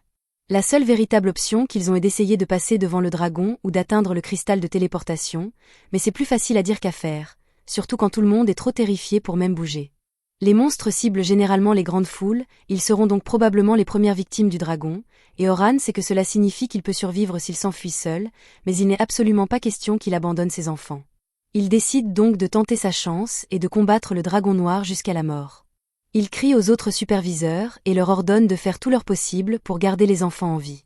Ils sortent ainsi de leur torpeur et prennent une position défensive tandis qu'Horan charge le dragon. Comme Horan l'avait prédit, le dragon dirige sa boule de feu droit sur le groupe, et même s'ils ont déjà érigé une barrière, ils savent tous qu'elle ne pourra pas encaisser un souffle de dragon pareil.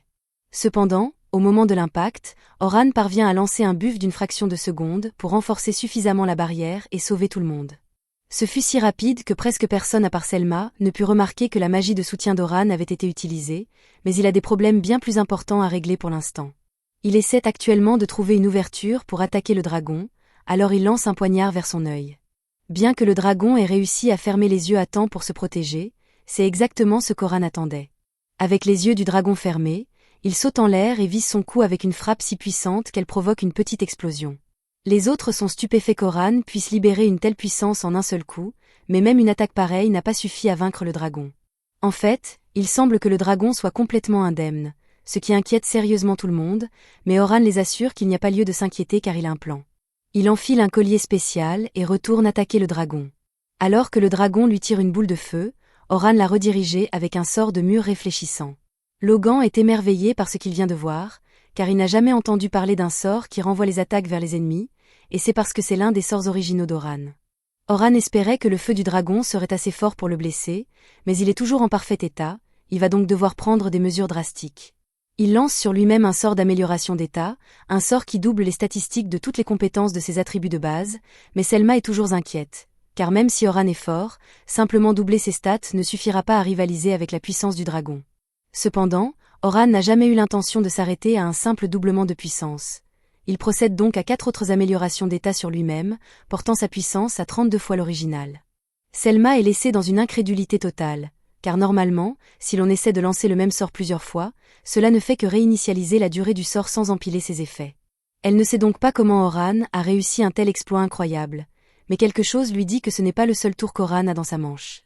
Avec l'amplification X32, Oran peut maintenant se déplacer si vite que les autres ne peuvent même pas le suivre des yeux, mais il ne peut pas tenir ce rythme longtemps, car lancer l'équivalent de 30 sorts à la fois affecte énormément son corps.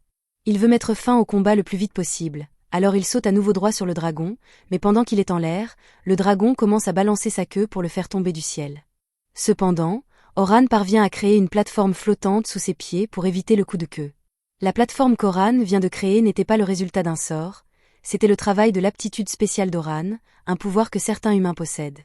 Dans le cas d'Oran, son aptitude est la convergence magique, qui lui permet de concentrer la magie en un point unique et de la matérialiser. Il est également capable d'utiliser la magie brute pour se propulser dans les airs, son aptitude est donc extrêmement polyvalente au combat, mais cela ne signifie pas qu'elle est exclusive à Oran. Oliver possède aussi la même aptitude, mais au lieu de l'utiliser pour la mobilité, il s'en sert pour renforcer ses attaques. Oran lance une série de buffs sur son épée alors qu'il s'apprête à frapper à nouveau, et cette fois, il parvient en effet à infliger des dégâts décents au dragon, mais la tension due au maintien de tous ces buffs commence à le rattraper. Selma voit qu'Oran lutte sur le terrain, mais les autres superviseurs ne sont pas assez forts pour rivaliser avec le dragon, et même si elle rejoignait le combat sans eux, elle ne pense pas qu'elle serait d'une grande aide pour Oran. C'est la première fois depuis longtemps que Selma ressent une véritable terreur, alors son corps ne cesse de trembler malgré tous ses efforts, mais elle va quand même faire de son mieux pour assurer la sécurité des étudiants afin qu'Oran puisse se concentrer sur son combat. Il y a des années, quand Oran était encore enfant, il passait ses journées à jouer avec Luna et Oliver dans le village, et ils vivaient tous en harmonie, mais tout a changé lorsque la Nation du Feu a attaqué. Oran et Oliver s'étaient entraînés à l'extérieur du village un jour, et à leur retour, ils découvrirent que tout le village avait été réduit en cendres par des bandits, et que tous ceux qu'ils connaissaient avaient été massacrés dans les rues. Ils furent complètement anéantis et se haïrent de n'avoir pu protéger aucun de leurs proches, mais ils ne purent rien faire à ce moment-là. Ils passèrent le reste de la journée à enterrer les corps de tous leurs amis et familles tués dans l'attaque, et à partir de ce jour, Oran et Oliver se jurèrent mutuellement de devenir assez forts pour qu'une telle tragédie ne se reproduise plus jamais. C'est une promesse qu'Oran a travaillé toute sa vie à tenir, et il ne laissera pas un simple dragon l'empêcher de protéger ses amis. La brume violette qui entoure actuellement le dragon indique qu'il s'apprête à déchaîner son attaque la plus puissante, alors Selma se demande ce qu'Oran compte faire. Il comprend que la brume violette fonctionne probablement comme la convergence magique, ce qui signifie que le dragon accumule de l'énergie pour son attaque. Le dragon utilise cette énergie pour former des armes dans toutes les directions, mais la dernière fois qu'Oran a combattu l'une de ces créatures, elle utilisait bien plus d'armes que cela, donc le dragon doit encore le sous-estimer. Il compte en profiter. Alors que le dragon commence à tirer sur Oran, il fonce de gauche à droite pour éviter les coups, puis utilise une boule de feu pour distraire le dragon pendant qu'il s'approche suffisamment pour frapper à nouveau. Malheureusement, avec l'énergie supplémentaire accumulée par le dragon, ses écailles sont devenues trop dures pour qu'Oran les transperce. Pour empirer les choses, Oran a à peine le temps de respirer, car le dragon le bombarde constamment d'attaques de mana. Il dresse alors un mur de pierre pour se protéger, mais cela ne fonctionne pas aussi bien qu'espéré car le dragon a pu faire ricocher une de ses lances autour du mur, laissant Oran complètement vulnérable. Heureusement, Oran avait prélancé un sort de mur réfléchissant pour ce genre de situation, mais il aurait vraiment pu mourir à l'instant. Les autres continuent de regarder en retenant leur souffle, espérant la victoire d'Oran, mais Selma ne pense pas que ce sera si facile, car bien qu'Oran ait réussi à suivre le rythme du dragon jusqu'ici, il n'a pas encore porté de coup décisif. Combattre en solo est bien plus dur qu'Oran ne le pensait, car autant il déteste son ancien groupe pour l'avoir trahi, autant il ne peut nier qu'ils étaient très utiles. La dernière fois qu'ils affrontèrent un dragon, Derrick et Luna bloquèrent toutes ses attaques de mana, Nelly assura un tir de couverture parfait, et l'éclair divin d'Oliver fut assez fort pour terminer le travail. Mais sans eux ici, Oran est pratiquement obligé de faire tout leur rôle à la fois. Il sait que ce ne sera pas facile, mais l'échec n'est pas une option pour lui, il va donc devoir trouver un moyen d'y arriver. Il commence à utiliser les techniques de défense active qu'il a enseignées à Caroline pour déséquilibrer le dragon et perturber son schéma d'attaque, tout en l'éloignant pour qu'il ne dirige pas d'attaque vers les étudiants. Une fois à une distance sur des autres, Oran déchaîne une large gamme de sorts d'explosion de feu sur le dragon, tous en même temps. Le dragon reste largement indemne, mais Oran savait déjà que cela ne suffirait pas à l'éliminer définitivement, c'est pourquoi il a apporté quelques modifications à ses sorts de boules de feu il y a un instant. Il les a modifiés et transformés en pièges qui absorbent le mana ambiant pour se réactiver à intervalles réguliers avec une intensité accrue, ce qui signifie qu'ils continueront à frapper le dragon encore et encore jusqu'à ce qu'Oran annule le sort. Les explosions grignotent une grande partie de la santé du dragon, mais il refuse de tomber et finit par détruire tous les cercles magiques. Heureusement, Oran a encore quelques tours dans son sac, et comme c'est Oliver qui a porté le coup final la dernière fois avec la taille divine, Oran décide de faire la même chose avec sa propre version de la technique. Alors que le dragon lance une boule de feu vers lui, Oran déchaîne sa taille divine, et pour s'assurer qu'elle ne soit pas bloquée, il lance un sort de déflagration d'impact dessus au moment où elle entre en contact avec le feu du dragon, permettant à la taille d'aller plus loin avec plus de force jusqu'à ce qu'elle finisse par frapper le dragon de plein fouet. Cela provoque une énorme explosion, un morceau du dragon tombe bientôt au sol, laissant tout le monde croire qu'Oran a réussi à l'abattre, mais au contraire, le dragon est toujours bien vivant. Il s'avère qu'il a sacrifié sa queue pour bloquer la taille d'Oran, ce à quoi Oran ne s'attendait pas du tout, mais avec le recul, il aurait dû s'y attendre de la part d'un boss si puissant. Le dragon commence à tirer encore plus d'explosions sur Oran, qui se met à courir pour les esquiver, mais en plein milieu, la durée de ses buffs expire, sa force est donc revenue à la normale. Selma voit cela, et essaie d'aider Oran en lançant son propre buff d'état sur lui, mais Oran l'annule immédiatement et lui dit de rester en dehors de ça, car ses buffs ne sont pas assez forts pour faire la différence dans cette situation. Il lui dit de se concentrer sur la protection des étudiants, car il se débrouille parfaitement seul avec le dragon, et en disant cela, il lance un autre quintuple boost d'état sur lui-même avant de frapper le dragon avec un sort de choc tonnerre boosté. La force de l'explosion projette le dragon hors du ciel, et alors qu'il s'écrase au sol, les autres se demandent si Oran a enfin réussi à le tuer, mais non, le dragon est toujours en vie. Oran a du mal à croire que le dragon ne soit pas encore mort, car il commence à manquer de tours à sortir. Son épée a déjà dépassé sa limite et se brise dans les mains d'Oran, mais le dragon est aussi à bout de force, donc une dernière bonne attaque devrait suffire à l'achever. Oran laisse tomber son épée brisée et décide de sortir son atout maître.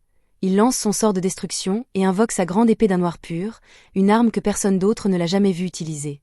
Le sort de destruction comprime de la magie hautement amplifiée sous la forme d'une épée équivalente à un sort de rang spécial. Oran saute alors sur le dragon pour un affrontement final, mais au lieu de le charger de front, il rebondit sur des dizaines de murs réfléchissants dispersés sur tout le champ de bataille pour s'accélérer avant de frapper finalement le dragon par-dessus et de l'achever une fois pour toutes. De retour à la surface, l'ancien groupe d'Oran se précipite vers le donjon quand la téléportation forcée s'active, ramenant tout le monde à la surface comme prévu. Mais à leur grande surprise, alors qu'ils s'apprêtaient à entrer, ils se retrouvent face au dragon noir. Ils sont tous d'abord effrayés, mais Luna réalise rapidement que le dragon est mort et a dû être téléporté avec certains aventuriers. Debout à côté du cadavre du dragon, elle aperçoit Oran appuyé sur son épée avec ses dernières forces. Elle voit que son corps est en piteux état, alors elle se précipite pour le soigner, mais Oran l'arrête et lui demande plutôt de s'occuper du reste pour lui, parce qu'il veut juste rentrer chez lui faire une sieste. C'est à ce moment que Luna réalise qu'Oran est la seule personne blessée dans son équipe, et que cela signifie qu'il a vaincu le dragon tout seul, ce qui semble incroyable. Et en parlant d'incroyable, Doric refuse catégoriquement de le croire, et aucun fait ou preuve ne pourra le faire changer d'avis. Oran sait qu'il serait inutile d'essayer de parler à un abruti comme lui, alors il ignore la provocation de Doric et continue de rentrer chez lui, ce qui ne fait qu'énerver Doric davantage.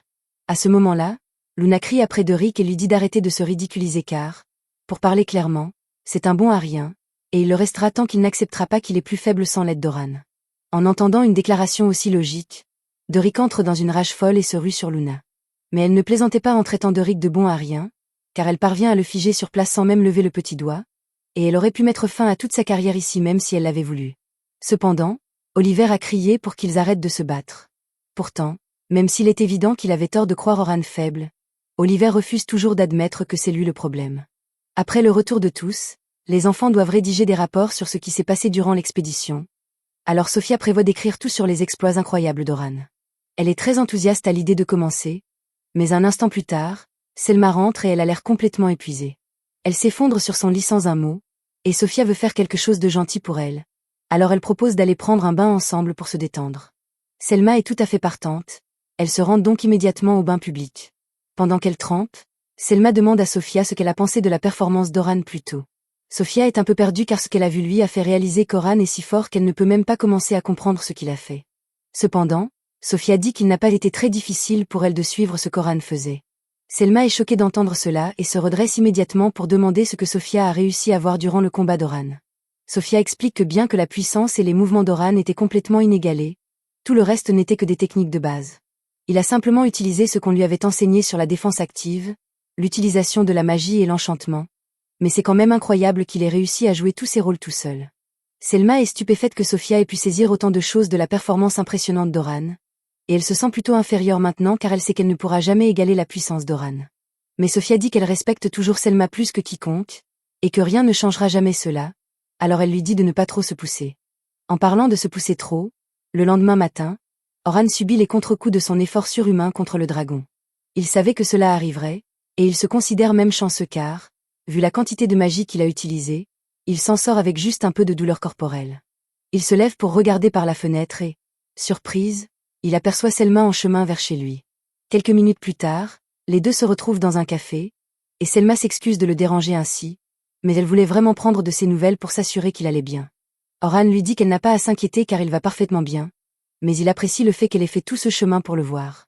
Selma se lève et remercie formellement Oran car il est l'unique raison pour laquelle ils ont réussi l'expédition sans aucune perte, et elle lui est éternellement reconnaissante pour ce qu'il a fait. Elle demande à Oran s'il accepterait de venir dans son clan car le chef veut le rencontrer, et comme il n'est pas particulièrement occupé aujourd'hui, Oran accepte. Après être arrivé au clan, le chef va droit au but et demande à Oran s'il veut rejoindre le clan du lapin argenté. Il dit à Oran qu'il peut rejoindre comme attaquant de première ligne pour l'unité 1, leur groupe d'aventuriers le plus puissant, et qu'il sera immédiatement promu lieutenant s'il rejoint. Oran est choqué d'entendre cela, car il est inouï pour quelqu'un d'aussi jeune que lui de devenir lieutenant. Mais le chef insiste qu'Oran n'a plus qu'assez d'expérience et de compétences pour être qualifié pour ce poste. Oran est flatté par l'offre, et pratiquement n'importe qui d'autre aurait sauté sur l'occasion, mais il ne veut pas donner de réponse tout de suite, alors il leur demande de lui laisser du temps pour y réfléchir. Le chef du clan comprend et dit à Oran qu'il peut prendre tout le temps dont il a besoin. Mais alors qu'Oran part, on l'informe que le chef de la guilde des aventuriers veut aussi le voir, alors il décide de s'y rendre ensuite. Sur le chemin, Oran réfléchit à l'offre des lapins argentés, et c'est vraiment une bonne affaire, mais il ne peut s'empêcher de craindre que les choses finissent de la même manière qu'avec son ancienne équipe, et c'est la dernière chose qu'il souhaiterait. Il ne veut même pas penser à ces idiots après tout ce qu'ils lui ont fait subir, mais malheureusement, quand il arrive pour la rencontre avec le maître de guilde, il découvre que les membres de son ancien groupe sont également présents. Bref, la réunion commence, et le maître de guilde mentionne que tous les rapports disent qu'Oran a tué le dragon noir. Alors il demande à Oran si c'est vrai, et il confirme. Mais une seconde plus tard, Doric et Anneli ricanent et disent à Oran qu'il devrait les remercier car il a juste eu la chance de porter le coup final après qu'ils aient affaibli le dragon. Et honnêtement, je suis impressionné, car ce niveau de délire est comparable à celui des adeptes de la résurrection de Gojo. Oran dit à juste titre à Doric de fermer sa gueule car il est trop stupide pour avoir une opinion valable. Et Doric s'apprête à faire une crise, mais le maître de guilde lui dit de se rasseoir avant de se faire suspendre. Oran s'adresse ensuite à Oliver et lui demande pour quelle raison il a pensé que c'était une bonne idée d'emmener sa nouvelle enchanteresse au 92e étage du donjon dès son premier jour. Il lui demande s'il pensait vraiment que ce serait facile simplement parce qu'il était déjà allé à cet étage. Et Oran a mis le doigt exactement là, mais Oliver est trop fier pour l'admettre. Oran commence à le réprimander pour sa décision stupide car il se souvient avoir spécifiquement averti Oliver de ne pas y aller, puisqu'il n'était pas encore assez fort pour gérer cela. Oran s'en souvient, mais lui pensait que s'ils obtenaient une enchanteresse avec une magie encore plus efficace que celle d'Oran, alors ce serait facile de traverser les étages plus profonds. À ce stade, Oran n'est même plus fâché pour son renvoi, mais il est en colère qu'Olivier ne semble pas saisir l'importance réelle du travail d'enchanteresse. Oliver rétorque et crie qu'il comprend parfaitement la valeur d'un enchanteur, c'est pourquoi il en a pris un nouveau, mais à la façon dont il en parle, il est clair pour Oran qu'il ne comprend absolument rien à ce que font vraiment les enchanteurs. Oran commence à énumérer la résistance magique individuelle et la durée des buffs pour chaque membre de l'équipe, et explique qu'un enchanteur doit garder une trace de tous ces chiffres tout en donnant des ordres au groupe et en suivant les mouvements de leurs adversaires. Et il veut savoir si Oliver pense qu'il pourrait y arriver s'il essayait. Pendant ce temps, au clan du lapin argenté, Logan, Sophia et Caroline marchent dans les couloirs et discutent de ce qu'Oran pourrait faire à l'avenir. Aucun d'eux n'a eu beaucoup de nouvelles d'Oran depuis hier, mais ils pensent que ce serait vraiment génial s'il rejoignait les lapins argentés, car il pourrait passer plus de temps avec lui. Ils décident donc d'aller lui demander de rejoindre le clan. Pendant ce temps, dans le jardin, Selma est assise seule, pensant aussi à Oran, et elle aimerait beaucoup qu'Oran rejoigne le clan, mais elle doute qu'Oran veuille être camarade avec quelqu'un comme elle. Après tout, avec l'écart de puissance entre eux, il n'y a rien qu'elle puisse faire pour soutenir Oran, et faire équipe avec elle ne ferait que le ralentir. Quelques instants plus tard, les enfants accourent vers Selma et lui demandent si elle sait où habite Oran. Selma leur demande pourquoi ils veulent l'adresse d'Oran, alors ils expliquent qu'ils prévoient de demander à Oran de rejoindre le clan, mais Selma ne pense pas que ce soit une bonne idée. Elle aussi veut qu'Oran rejoigne, mais elle dit aux enfants qu'il ne ferait que le retenir s'il le convainquait de venir. Cependant, les enfants étaient déjà pleinement conscients de cela, et ils savent que c'est un choix égoïste de vouloir délibérément retenir Oran. Mais ils ont tellement de choses à apprendre de lui, et ils veulent grandir pour devenir assez forts pour se tenir véritablement aux côtés d'Oran en tant qu'égaux. Entendant cela, Selma réalise qu'elle aussi a beaucoup à apprendre d'Oran. Et même si elle n'est pas à la hauteur pour lui en ce moment, elle peut toujours travailler à devenir plus forte pour combler l'écart entre eux. Pour cette raison, elle accepte de laisser les enfants essayer de convaincre Oran. Mais elle ne va pas le doxer sans raison. Donc, au lieu de leur donner son adresse, elle les informe qu'Oran avait récemment une réunion à la guilde. S'ils se dépêchent, ils pourront peut-être le trouver avant qu'il ne parte. Pendant ce temps, Oran venait de quitter la guilde, et puisqu'il a donné sa déposition, son ancien groupe va écoper d'une pénalité pour les problèmes qu'ils ont causés. Il se prépare à rentrer chez lui pour la journée, mais tout à coup, il aperçoit les enfants courant dans sa direction, et pour une raison quelconque, il sent que leur parler va être problématique, alors il se faufile dans une ruelle et se met à courir. Malheureusement, ses blessures de la veille rendent difficile pour lui de les distancer, alors Oran crée quelques plateformes de mana et saute sur un toit pour leur échapper. Il regarde les enfants passer en contrebas et pousse un soupir de soulagement quand ils dépassent. Mais il doit encore rester discret, alors il finit par entrer dans la boutique de Graham. Le vieil homme est confus qu'Oran essaie de se cacher d'une bande d'enfants, alors il demande ce qui se passe, et Oran explique qu'il craint qu'il ne lui demande de rejoindre les lapins argentés parce qu'il a déjà décidé de refuser l'offre, et il ne veut pas blesser leurs sentiments en disant non. Le vieil homme peut voir qu'Oran doit beaucoup tenir à ses enfants pour vouloir leur épargner la déception, mais il semble l'admirer énormément. Alors le vieil homme lui dit qu'il n'a pas nécessairement besoin de traverser la vie seul à cause de ce qui s'est passé, et entendre cela donne beaucoup à réfléchir à Oran. Plus tard dans la nuit, Oran se rend sur une colline pour réfléchir, mais à sa grande surprise, Sophia apparaît peu après lui. Elle est surprise de le voir ici, car elle passait par là par hasard, mais puisqu'il est là, elle profite de l'occasion pour remercier correctement Oran de les avoir sauvés. Elle demande ensuite à Oran de rejoindre les lapins argentés, mais avant de donner sa réponse, Oran demande ce que Sophia pense des lapins argentés. Elle dit que les lapins argentés lui ont tellement appris et lui ont donné tant de souvenirs heureux, mais surtout, elle dit que c'est l'endroit auquel elle appartient. Et cette déclaration touche une corde sensible chez Oran, alors il a enfin pris sa décision. Le lendemain matin, Oran rencontre le chef du clan et l'informe qu'il aimerait accepter son offre et rejoindre les lapins argentés. Le chef est heureux de l'entendre, alors Selma apporte un uniforme à Oran pour officialiser les choses. Lorsque les autres apprennent qu'Oran est officiellement membre, ils accourent tous pour lui souhaiter la bienvenue, ce à quoi Oran répond qu'il a hâte de travailler avec eux. Il y a des années, Oran et Oliver avaient l'habitude de s'entraîner ensemble tout le temps, et un jour en particulier, Oran a perdu contre Oliver lors d'un duel. En voyant Oliver battre Oran, les adultes qui regardaient le combat ont conclu qu'Oliver était le meilleur candidat pour faire avancer leurs objectifs. Oliver se met vraiment en colère contre lui et dit à Oran d'arrêter de déconner parce qu'il sait qu'Oran est plus fort que ça. Cependant, Oran dit simplement à Oliver, avec désinvolture, qu'il est simplement devenu plus fort que lui, et qu'il n'y a rien d'autre à dire. Oliver part alors en trombe parce qu'il sait qu'Oran perd volontairement les matchs, mais il ne peut pas le prouver. Et il s'avère qu'il avait raison, Oran faisait vraiment semblant de perdre, et il aurait pu complètement écraser Oliver s'il avait essayé. Quelques minutes plus tard, une fille nommée Sion s'approche d'Oran et lui dit qu'il est nul pour faire semblant de perdre. Elle lui dit qu'elle sait qu'il fait seulement semblant d'être faible, mais Oran lui dit qu'il ne peut vraiment pas se pousser plus loin, non pas parce que son corps en est incapable, mais parce qu'il devrait porter le fardeau des attentes de tous les adultes s'il découvrait à quel point il est fort. Cependant, en cachant ses capacités, il a involontairement transféré ce fardeau sur Oliver, et il se sent coupable pour cela. Alors, il a décidé de se consacrer à l'aider avec tout ce qu'il a. Tout à coup, Sion crie après Oran et lui dit qu'il ne devrait pas avoir à supporter un tel fardeau tout seul. Elle explique qu'elle a un pouvoir similaire à celui d'Oran, donc quoi qu'il arrive, elle fera en sorte d'être assez forte pour se tenir aux côtés d'Oran afin qu'ils puissent atteindre leur objectif.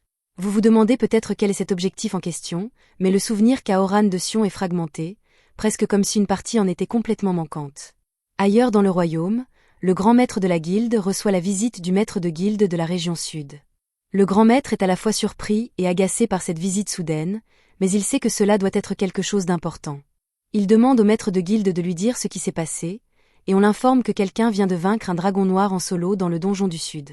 Le grand maître est choqué d'entendre cela, car il ne s'attendait pas à entendre parler d'un combattant aussi capable venant du Sud, mais il pense tout de même que c'était une décision stupide et risquait d'affronter un dragon noir seul. Le maître de guilde précise que la personne en question n'avait pas l'intention de combattre le dragon noir, c'est arrivé à cause d'une situation d'urgence où le dragon noir a été téléporté hors de son habitat habituel. Le grand maître trouve toute cette affaire intrigante, alors il demande si c'est Oliver qui a vaincu le dragon, mais le maître de guilde le nie. En entendant qu'Oliver n'est pas responsable de cela, le grand maître est un peu secoué, car la seule autre personne à laquelle il peut penser qui pourrait posséder une telle force est Oran, mais cela devrait être impossible.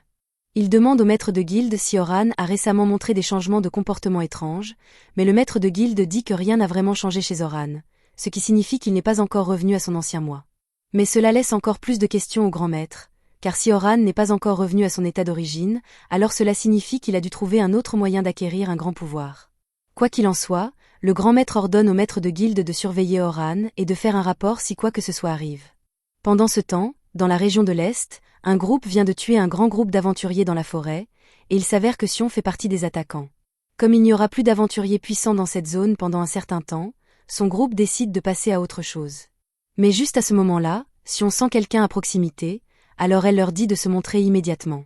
Il s'avère que c'est un messager du QG, et il est ici pour informer Sion et les autres qu'une personne assez puissante pour tuer un dragon est apparue dans le sud, donc leur mission est d'aller là-bas, d'enquêter sur cette personne, et s'il s'avère être un obstacle, de l'éliminer. À en juger par le manque d'informations sur cette personne, Sion en déduit que cela ne pourrait pas être Oliver. Mais à part cela, elle ignore complètement de qui il pourrait s'agir. Idéalement, le meilleur résultat serait de recruter cette personne de leur côté, mais s'il s'avère qu'il s'est déjà rangé du côté de l'église, ils n'auront d'autre choix que de le tuer. Sion remercie le messager pour son bon travail et le congédie pour l'instant. Elle se tourne ensuite vers ses coéquipiers et leur dit qu'ils se rendront au grand donjon du Sud dès qu'ils seront prêts. Cependant, comme le Sud est le territoire de l'église, ils devront faire attention pour éviter d'être détectés. Ils doivent aussi être prudents dans la façon dont ils abordent le tueur de dragons, car ils ne connaissent pas l'étendue de sa force, mais c'est précisément pour cela que Sion veut aller voir par elle-même. S'il y a vraiment quelqu'un de capable d'un tel exploit dans le Sud, alors cela signifie qu'il doit avoir le même genre de pouvoir qu'elle. Et si c'est le cas, alors elle est la seule à pouvoir l'arrêter. Après tout, elle doit accomplir la volonté d'Oran quoi qu'il arrive. Elle semble croire qu'Oran est mort quand ils étaient enfants parce qu'elle a reçu une lettre qui le disait.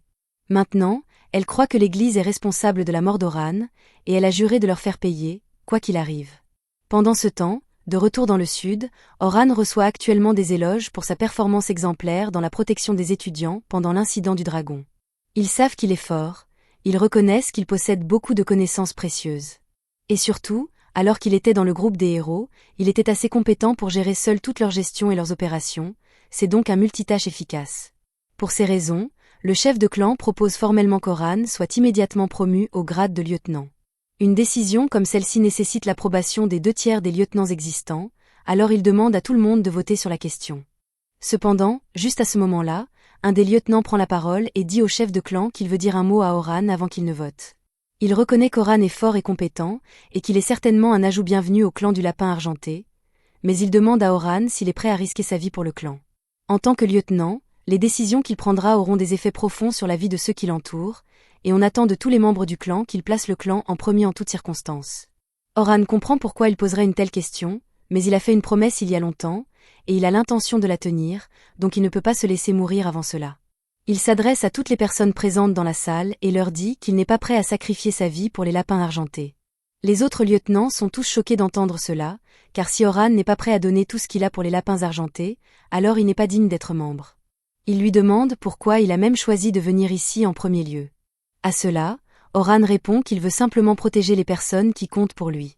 Il dit que ce n'est pas parce qu'il n'est pas prêt à sacrifier sa vie pour le clan, qu'il ne fera pas tout ce qui est en son pouvoir pour les protéger. Bref, Oran se moque de ce qui arrive au clan, mais il se soucie des gens du clan, et cela suffit aux autres lieutenants, donc ils acceptent tous de le laisser rejoindre le clan en tant que nouveau lieutenant. Après la réunion, Oran et Selma marchent dans les couloirs, et elle est soulagée que tout se soit bien passé à la fin, mais Oran l'a inquiétée un instant. L'étape suivante est de présenter Oran aux membres de l'unité 1, avec qui il travaillera désormais. Mais avant que cela puisse arriver, une femme nommée Estella appelle Oran et dit qu'elle a besoin de lui parler. Selma présente Estella comme la chef de la division de gestion du personnel du Lapin Argenté, et elle dit essentiellement à Horan qu'elle a besoin de son aide pour former quelques nouvelles arrivées. Horan n'a rien contre le fait de former quelques aventuriers, mais il est un peu inquiet car il n'est pas sûr d'avoir assez de temps pour former les nouveaux arrivants et gérer l'unité 1 en même temps. Selma comprend pourquoi Horan est inquiet, mais elle lui dit qu'il n'a pas besoin de s'inquiéter pour ça, car il va avoir beaucoup plus de temps libre ici qu'il n'en avait dans le groupe des héros. D'une part, il ne sera pas obligé de faire tout le travail administratif, et ils ne font pas non plus des expéditions dans les donjons les unes après les autres pendant des jours. En fait, ils ont une règle contre le fait de passer plus de 3 jours d'affilée dans le donjon sans prendre de pause, et Horan est un peu surpris, car il ne s'attendait pas à ce que les choses soient si décontractées ici. Dans ce cas, Horan accepte de former les débutants pour rester là, donc elle part pour donner à Horan une chance de rencontrer enfin sa nouvelle unité. Alors qu'Horan entre dans la pièce, on le présente aux membres de l'unité 1. Ils sont tous impatients de revoir enfin le tueur de dragons, car ils n'ont pas eu l'occasion de lui parler pendant la mission. Mais franchement, Horan ne savait même pas qu'ils étaient là en premier lieu. Quoi qu'il en soit, il passe aux présentations, et la première à se présenter est Rin. Malgré son apparence, elle a en fait 24 ans, alors elle dit à Horan qu'il est libre de la considérer comme une grande sœur. Mais Horan a beau la regarder, il n'y a rien de grand chez Rin, et elle est très complexée à ce sujet. La suivante est Lucretia, qui a 18 ans, et le dernier gars est Wilk, le défenseur de l'équipe âgé de 20 ans. Selma fait aussi partie de l'équipe, mais Horan la connaît déjà, donc pas besoin de présentation. Maintenant que les présentations sont faites, Wilk demande à Horan s'il peut expliquer comment il a fait pour vaincre le dragon noir, car ils se demandent tous comment il a fait. Selma dit à Horan qu'il n'a pas besoin de répondre s'il ne veut pas, mais il pense qu'il est important de partager des informations sur ses capacités avec sa nouvelle équipe. Il explique que la principale raison pour laquelle il a pu gagner son combat contre le dragon est grâce à 2 de ses sorts originaux. L'un s'appelle Impact, un sort qui multiplie par 100 l'efficacité des armes. Cette révélation est un énorme choc pour tout le monde ici, car un multiplicateur de 100 est du jamais vu. Horan continue ensuite d'expliquer que son deuxième sort original lui permet d'augmenter de 32 fois l'efficacité de tous les bonus appliqués, ce qui est tout aussi choquant pour les autres. Mais Horan précise qu'il ne peut l'utiliser que sur lui-même, et cela met beaucoup de stress sur son corps, donc il ne peut l'utiliser que pendant une courte période. Après avoir appris de quoi Horan est capable, les autres se demandent pourquoi il ne remplit pas simplement lui-même d'autres rôles dans le groupe, comme celui de mage par exemple, mais c'est l'un des plus grands défauts d'Horan. Il explique qu'il n'est capable d'utiliser que de la magie de niveau intermédiaire, et malgré tous ses efforts, il n'a jamais pu utiliser de sort de haut niveau. Les autres sont surpris d'entendre cela, vu à quel point Horan est talentueux pour tout le reste. Un instant, Horan craint qu'il ne le qualifie d'inutile, alors il se défend en disant que ses sorts originaux peuvent compenser son manque de magie de haut niveau, mais il s'en moque vraiment. Il demande ensuite à Horan s'il a des capacités spéciales, et il le confirme, ce qui enthousiasme Rin car maintenant ils ont 3 personnes avec des capacités spéciales dans leur équipe. Horan demande qui d'autre a une capacité, mais Selma lui dit qu'il serait plus facile de le lui montrer dans le donjon que d'essayer de l'expliquer. Et pour cette raison, elle prévoit de les faire tous aller dans le donjon demain. Horan n'est pas opposé au plan, mais il informe tout le monde que son épée a été détruite pendant le combat contre le dragon, donc il doit en obtenir une nouvelle. Les autres pensent que c'est une terrible nouvelle, car fabriquer une nouvelle épée prendra au moins quelques jours. Mais Horan leur dit que cela ne prendra pas longtemps en fait, car il achète simplement des épées toutes faites dans une boutique d'armes locale. Le groupe reste sans voix, car il ne savait pas que le tueur de dragons utilisait des épées de récupération rouillées. Mais ils ne le supporteront plus, alors ils traînent Horan chez le forgeron attitré du clan du lapin argenté, Aron, et lui demandent de fabriquer une épée pour Horan. Aron est partant pour la tâche, mais il dit qu'il y a un petit problème. Une épée pour quelqu'un d'aussi puissant qu'Horan devrait être fabriquée à partir de matériaux spéciaux trouvés dans les étages inférieurs, mais il n'a pas ces matériaux sous la main, donc il va avoir besoin qu'ils aillent en chercher. Normalement, cela se transformerait en tout un arc de 3 épisodes pour rassembler les ressources. Mais heureusement, Horan a justement une réserve de matériaux spéciaux stockés dans son bracelet depuis l'époque où il faisait partie du groupe des héros, et il n'a jamais eu vraiment d'utilité pour tout ce bazar, alors autant en faire une épée. Entre-temps, Selma informe tout le monde que l'équipe de gestion des aventuriers a récemment demandé de rassembler des peaux de moutons nocifs, elle pense donc que ce sera une bonne occasion de travailler leur esprit d'équipe au 86e étage, et Horan compte faire de son mieux pour aider Selma et les autres à battre le record du groupe de héros, qui est d'atteindre le 94e étage. Peu de temps après, ils arrivent tous au 86e étage, et le paysage à cet étage est particulièrement agréable, même si c'est à l'intérieur du donjon. Cependant, Selma rappelle à tout le monde de ne pas baisser leur garde car, bien qu'il ne soit là que pour trouver des moutons nocifs, cet étage pullule de dragons terrestres, donc il pourrait rencontrer un danger à tout moment. De plus, la raison principale de cette mission est de voir comment ils s'entendent tous avec Horan. Le plan est simple. Wilk s'occupera de la première ligne avec Oran, tandis que Rhin attaquera depuis l'arrière avec sa magie, et Lucretia se concentrera sur sa magie de soin. Quant à Selma, en tant que soutien, elle veillera à ce que tout le monde ait des améliorations et donnera des ordres si nécessaire. Cela dit, les autres sont presque sûrs qu'Oran pourrait gérer tous les monstres tout seul, donc une formation stricte n'est peut-être pas nécessaire. Selma dit à Oran que ça ne la dérange pas s'il veut se battre seul, mais Oran dit qu'il est important qu'il apprenne à se battre au sein d'un groupe, donc il veut suivre la formation de Selma. À ce moment-là, une boule de feu est soudainement lancée sur le groupe, alors Oran bondit et lance une barrière pour les protéger. Il réalise que la boule de feu a dû provenir d'un dragon terrestre proche, mais il ne peut pas le repérer, donc ils vont devoir commencer à chercher. C'est là que la capacité spéciale de Lucretia, le pistage magique, s'avère utile car elle lui permet de suivre les traces de magie laissées par un ennemi pour le traquer. En quelques minutes, elle parvient à localiser le dragon caché dans des buissons, alors elle lance un sort de fusée éclairante pour révéler sa position, et une fois que le dragon réalise qu'il a été découvert, il bondit pour faire face au groupe. C'est le genre de situation que Wilk gère habituellement, alors il se précipite pour montrer à Oran ce dont il est capable. Après tout, s'ils sont tous bien conscients des capacités d'Oran, Oran n'a aucune idée de ce dont eux sont capables. Pendant que Wilk retient l'attention du dragon, Rhin prépare un sort d'attaque à l'arrière, et une fois prête, elle réduit le dragon en miettes. Oran est impressionné qu'ils aient pu gérer cela si rapidement. Wilk est incroyablement doué pour bloquer et annuler les attaques ennemies. Rhin utilise un sort de rang spécial en moitié moins de temps que la plupart des autres incantateurs, et les capacités de pistage magique de Lucretia rendent vraiment facile le combat contre les ennemis qui sont doués pour se cacher. Ils sont tous individuellement forts, mais la cerise sur le gâteau est la capacité de leadership de Selma, qui les rassemble. À cet instant, 2 autres dragons terrestres apparaissent, et l'équipe voit cela comme une bonne occasion d'intégrer Oran à leur formation, alors lui et Wilk courent pour les engager, mais en chemin, Oran remarque quelque chose d'anormal, alors il s'arrête et tire une balle de pierre sur une parcelle d'herbe au hasard. Il s'avère qu'il y avait une tortue camouflage cachée dans l'herbe, et c'est une bonne chose qu'Oran ait réussi à la repérer avant qu'elle ne puisse les surprendre, mais maintenant ils ont un gros problème. Ils sont encerclés. La tortue est plus lente, alors Selma demande à Rhin et Lucretia de s'en occuper pendant que Wilk et Oran seront chargés de vaincre les dragons, et Oran commence vraiment à s'exciter car il peut dire que Selma est le genre de personne à qui il peut faire confiance pour le couvrir au combat. Soudain, Oran entend la voix de Selma dans sa tête, et il est d'abord choqué, mais Selma explique que c'est juste sa capacité spéciale, la télépathie. Elle lui permet de communiquer avec ses alliés sur de longues distances, ce qui est pratique lorsqu'elle doit donner des ordres. Oran est émerveillé car il n'a jamais rien vu de tel auparavant, et Selma est vraiment heureuse de recevoir des éloges de sa part, mais ils ont encore du travail, alors elle sort de sa rêverie et demande à Oran de viser le point faible du dragon pendant que Wilk le distrait. Oran fait comme elle dit et commence à incanter ses améliorations habituelles sur lui-même, et quand l'occasion se présente, il déchaîne un coup impact, tranchant net les têtes des dragons. Au même moment, Rhin et Lucretia finissent aussi de s'occuper de la tortue, donc l'équipe peut continuer à avancer.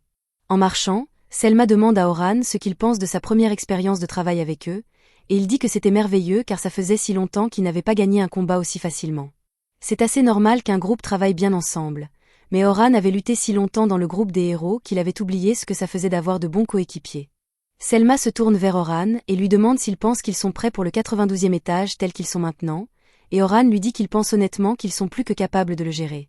Selma demande si c'est parce qu'il fait maintenant partie de l'équipe, mais Oran lui dit que même s'il n'était pas là, il pense toujours qu'ils auraient de bonnes chances de vaincre le dragon par eux-mêmes. Entendre Oran louer leur force les rend tous heureux, mais Selma veut toujours privilégier la prudence car regarder le combat d'Oran contre le dragon ce jour-là lui a rappelé à quel point cette chose est dangereuse. Et elle ne veut pas risquer de perdre quelqu'un à cause d'un excès de confiance, alors elle demande à Oran de les soutenir autant qu'il le peut. Oran lui dit qu'il n'y a pas besoin d'être si formel avec lui car il a déjà pris la décision de soutenir l'unité 1 avec tout ce qu'il a, et puisque nettoyer le 92e étage est l'un de leurs objectifs de longue date, il promet de s'assurer que rien ne tourne mal. Quoi qu'il en soit, puisqu'ils ont fini ici, il ne reste plus qu'à rassembler les peaux de moutons nocifs qu'ils sont venus chercher, et ils pourront retourner à la surface à temps pour attraper un dîner. Un peu plus tard, Oran et les autres ont fini de collecter les peaux de moutons, et ils remercient tous Oran d'avoir fait un si bon travail en dépecant les moutons car ils n'auraient jamais pu le faire aussi rapidement par eux-mêmes. Oran leur dit que ce n'est pas grand-chose, mais maintenant qu'ils ont fini, c'est l'heure de la soirée de bienvenue d'Oran. Ils veulent tous remercier Oran d'avoir choisi de les rejoindre, même s'il aurait pu être accepté n'importe où ailleurs après avoir tué ce dragon. Ils promettent de faire de leur mieux pour qu'ils ne regrettent pas de les avoir choisis, mais Oran dit qu'ils ne pourraient jamais regretter de faire partie de leur équipe. À ce moment-là, Lucretia fond en larmes car elle est si heureuse qu'Oran se soit avéré être un type sympa. En vérité, elle craignait que puisqu'Oran est si fort, il puisse la mépriser pour sa faiblesse, et elle n'était pas la seule. Wilk et Rhin ressentaient aussi la même chose, mais ils sont sûrs que Selma l'a vécu le plus durement car elle s'est très tôt intéressée à Oran. En fait, elle était tellement obsédée par Oran que les autres commencent à soupçonner que Selma pourrait avoir le béguin pour lui ou quelque chose comme ça. Selma le nie immédiatement et dit qu'en tant que leader, elle était juste vraiment préoccupée par le fait de s'assurer qu'Oran se sente aussi à l'aise que possible ici, mais elle est clairement vraiment embarrassée. Elle finit par boire beaucoup par embarras, mais en conséquence, quelques minutes plus tard, Selma est complètement ivre, et elle commence à dire des choses qu'elle n'admettrait normalement jamais. Elle dit qu'Oran est vraiment beau et commence à se rapprocher vraiment de lui tout en faisant allusion à des plans qui ne sont définitivement pas pour tous les publics. Oran ne se sent vraiment pas à l'aise avec ça, alors il essaie de se tourner vers Rhin pour obtenir de l'aide, mais Rhin est aussi ivre que Selma, alors elle demande juste à se joindre à la fête ce soir. Wilk et Lucretia trouvent aussi toute la chose hilarante. Alors ils disent que ça leur va de juste le regarder y aller toute la nuit avec les autres, mais c'est la dernière chose qu'Oran voudrait voir. Les choses commencent à devenir un peu trop chaudes pour Oran, et il est sur le point de craquer, mais à la dernière seconde, il se souvient qu'il connaît un sort de sommeil, alors il le lance sur les deux pour les assommer. Il est soulagé que la crise soit enfin terminée, mais malgré tout, c'est toujours le moment le plus amusant qu'il ait eu depuis longtemps, alors il est content. Plus tard dans la nuit, de retour dans la chambre de Selma et Sophia, Sophia commence à s'inquiéter un peu parce que Selma n'est pas encore rentrée à la maison, et même si elle a mentionné qu'elle irait dans le donjon avec Oran aujourd'hui, il n'y a aucune chance qu'elle soit encore dans le donjon à cette heure-ci, alors elle se demande ce que Selma peut bien faire. À ce moment-là, on frappe à la porte, et Sophia suppose que ça doit être Selma, alors elle va répondre, mais juste au moment où elle s'apprête à ouvrir la porte, elle entend la voix d'Oran, et cela la plonge en mode panique. Elle commence à se demander si Oran est intentionnellement venu la voir alors qu'elle est seule à la maison, mais alors qu'elle ouvre la porte, elle est déçue de voir Oran porter Selma sur son dos. Son cerveau traverse plusieurs émotions alors qu'elle essaie de comprendre qu'en diable Selma et Oran se sont suffisamment rapprochés pour qu'il passe la nuit avec elle, mais Oran peut deviner ce que Sophia pense, alors il assure qu'il ne s'est rien passé entre lui et Selma. Elle a juste bu un peu trop au dîner ce soir, donc il voulait s'assurer qu'elle rentre à la maison saine et sauve. Sophia est soulagée d'entendre ça car elle craignait que Selma ne lui ait volé Oran, mais elle n'est pas contente de la façon dont Selma est tactile avec lui, alors elle réveille Selma et lui dit sévèrement de descendre du dos d'Oran, et un seul regard sur le visage en colère de Sophia a été plus que suffisant pour sortir Selma de sa stupeur alcoolique. Après ça, Oran part et Sophia traîne Selma sur le lit et lui dit de commencer à tout expliquer ce qui s'est passé entre elle et Oran dans les moindres détails. Sophia est soulagée quand elle découvre qu'il ne s'est vraiment rien passé entre elles et que la seule raison pour laquelle Oran l'a ramenée ici était qu'elle avait trop bu à sa soirée de bienvenue, mais néanmoins, elle dit à Selma qu'elle ne devrait pas déranger Oran comme ça. Selma s'excuse pour ce qui s'est passé, mais Sophia lui dit qu'elle n'a vraiment rien à se faire pardonner puisque tout était un malentendu et qu'elle ne l'a pas fait exprès. En prenant un bain, Selma réfléchit un peu, et elle réalise qu'elle a été beaucoup plus détendue depuis qu'Oran a rejoint l'équipe, et c'est peut-être une bonne chose, mais elle ne peut pas se laisser emporter à nouveau comme elle a fait ce soir. Après tout, elle sait que Sophia est infatuée d'Oran, et elle ne voudrait pas la contrarier en faisant obstacle à cela. Cependant, le fait que Selma s'inquiète de voler Oran à Sophia est fondamentalement la preuve qu'elle le voit vraiment sous un jour romantique, et elle a du mal à accepter ses sentiments. Cette nuit-là, Oran passa du temps à parcourir les dossiers des étudiants, et il fut surpris par le caractère tragique de leurs histoires personnelles, surtout celle de Caroline. Le lendemain, Selma emmena Oran à la division de gestion pour qu'il puisse officiellement commencer ses fonctions supplémentaires en tant qu'entraîneur. Et là, Oran rencontra Estella et Carla. Carla était celle chargée de s'occuper des nouveaux membres du clan. Elle était donc en quelque sorte leur gardienne. Elle fut ravie d'apprendre qu'Oran prévoyait d'entraîner ces trois-là. Mais il y avait quelques points dont elle voulait s'assurer qu'Oran était informé. Alors elle lui demanda s'il avait déjà jeté un œil à leur dossier. Oran l'informa qu'il avait déjà vu les dossiers du groupe, donc il connaissait tous leurs antécédents, et il prévoyait toujours de les entraîner malgré tout. Carla fut heureuse de l'entendre car cela signifiait qu'elle n'aurait pas à tout lui expliquer, et cela rendait les choses beaucoup plus faciles. Oran demanda s'il y avait des politiques spécifiques à suivre pour entraîner les trois, mais Estella lui dit qu'il ne faisait pas ça ici. Oran était libre de faire ce qu'il voulait, il pouvait donc simplement leur enseigner des choses basées sur son expérience d'aventurier. Selma voyait bien qu'Oran ne savait pas vraiment par où commencer, alors elle demanda à Estella de lui donner au moins un objectif vers lequel travailler. Elle dit donc à Oran que ce serait bien s'il pouvait amener les enfants à un niveau où ils pourraient gérer les étages intermédiaires par eux-mêmes. C'était une demande ambitieuse, mais les enfants étaient plutôt prometteurs, donc Oran pensa que c'était possible, et il accepta de travailler dans ce sens. En sortant, Selma arrêta Oran dans les couloirs, car s'il avait lu les dossiers, il devait connaître la relation compliquée entre elle et Sophia. Oran confirma qu'il était au courant, et il admit avoir été un peu surpris en l'apprenant. Sophia était née d'une servante dans la famille Claude, et après la mort de sa mère, elle fut officiellement adoptée par la famille. Mais en tant qu'enfant illégitime, personne ne l'accepta jamais, donc elle fut traitée horriblement. Bien sûr, Selma fit de son mieux pour protéger Sophia, mais après avoir dû partir pour devenir aventurière, la situation de Sophia empira considérablement. La situation devint si grave que la prochaine fois que Selma rentra chez elle, elle tendit la main à Sophia et lui demanda si elle aimerait partir avec elle. C'est pourquoi Selma voulait s'assurer que Sophia devienne une aventurière incroyable. Alors elle demanda à Orhan de prendre soin d'elle autant qu'il le pouvait. Plus tard, Orhan retrouva les enfants, et ils étaient tous impatients de le voir car ils avaient entendu dire qu'il serait leur nouveau professeur à partir d'aujourd'hui. Ils étaient si contents d'avoir à nouveau Orhan comme instructeur car il savait toutes sortes de choses, et il était assez fort pour vaincre un dragon sans difficulté. Cependant, Orhan ne pensait pas que leur description était vraiment exacte car son combat contre le dragon avait été très serré. Il leur rappela aussi qu'un jour il devrait faire face au dragon noir également, surtout s'il prévoyait de nettoyer le donjon en tant qu'aventurier. Il savait que cela pouvait sembler un exploit impossible pour eux maintenant, mais il était sûr qu'avec assez de temps et d'entraînement, il devrait pouvoir y arriver. Sur ce, il dit qu'il aimerait établir quelques règles de base pour leur entraînement, et la première règle était qu'ils devaient réfléchir constamment sur le terrain. Il ne voulait pas qu'ils restent bloqués dans la routine consistant à suivre un protocole de base dans toutes les situations, car un aventurier devait penser de manière flexible selon la situation. Deuxièmement, il leur dit qu'ils ne devaient pas automatiquement supposer que tout ce qu'ils disaient était juste. C'était une personne normale comme eux, et bien qu'il ait peut-être plus d'expérience qu'eux, il avait fait énormément d'erreurs, et il était voué à en faire beaucoup d'autres. Donc, s'il pensait qu'il avait dit quelque chose de faux, il voulait qu'ils le disent. Maintenant que cela était réglé, il demanda à chacun de lui dire pourquoi ils avaient choisi de devenir aventuriers en premier lieu, et il interrogea Sophia en premier. Elle expliqua donc qu'elle faisait cela parce qu'elle voulait devenir exactement comme Selma. Elle voulait pouvoir faire ce qu'elle voulait quand elle le voulait, bien qu'elle ne soit pas encore tout à fait sûre de ce qu'elle voulait faire. Donc d'abord, elle voulait se concentrer pour devenir une grande aventurière. Ensuite vint Logan, et il dit qu'il voulait simplement gagner beaucoup d'argent en tant qu'aventurier. C'était une réponse assez courante, mais Orhan lui demanda s'il pouvait expliquer un peu plus. Logan raconta donc que le village où il avait grandi était extrêmement pauvre. La terre était stérile, donc il n'y avait presque jamais assez de nourriture pour tout le monde.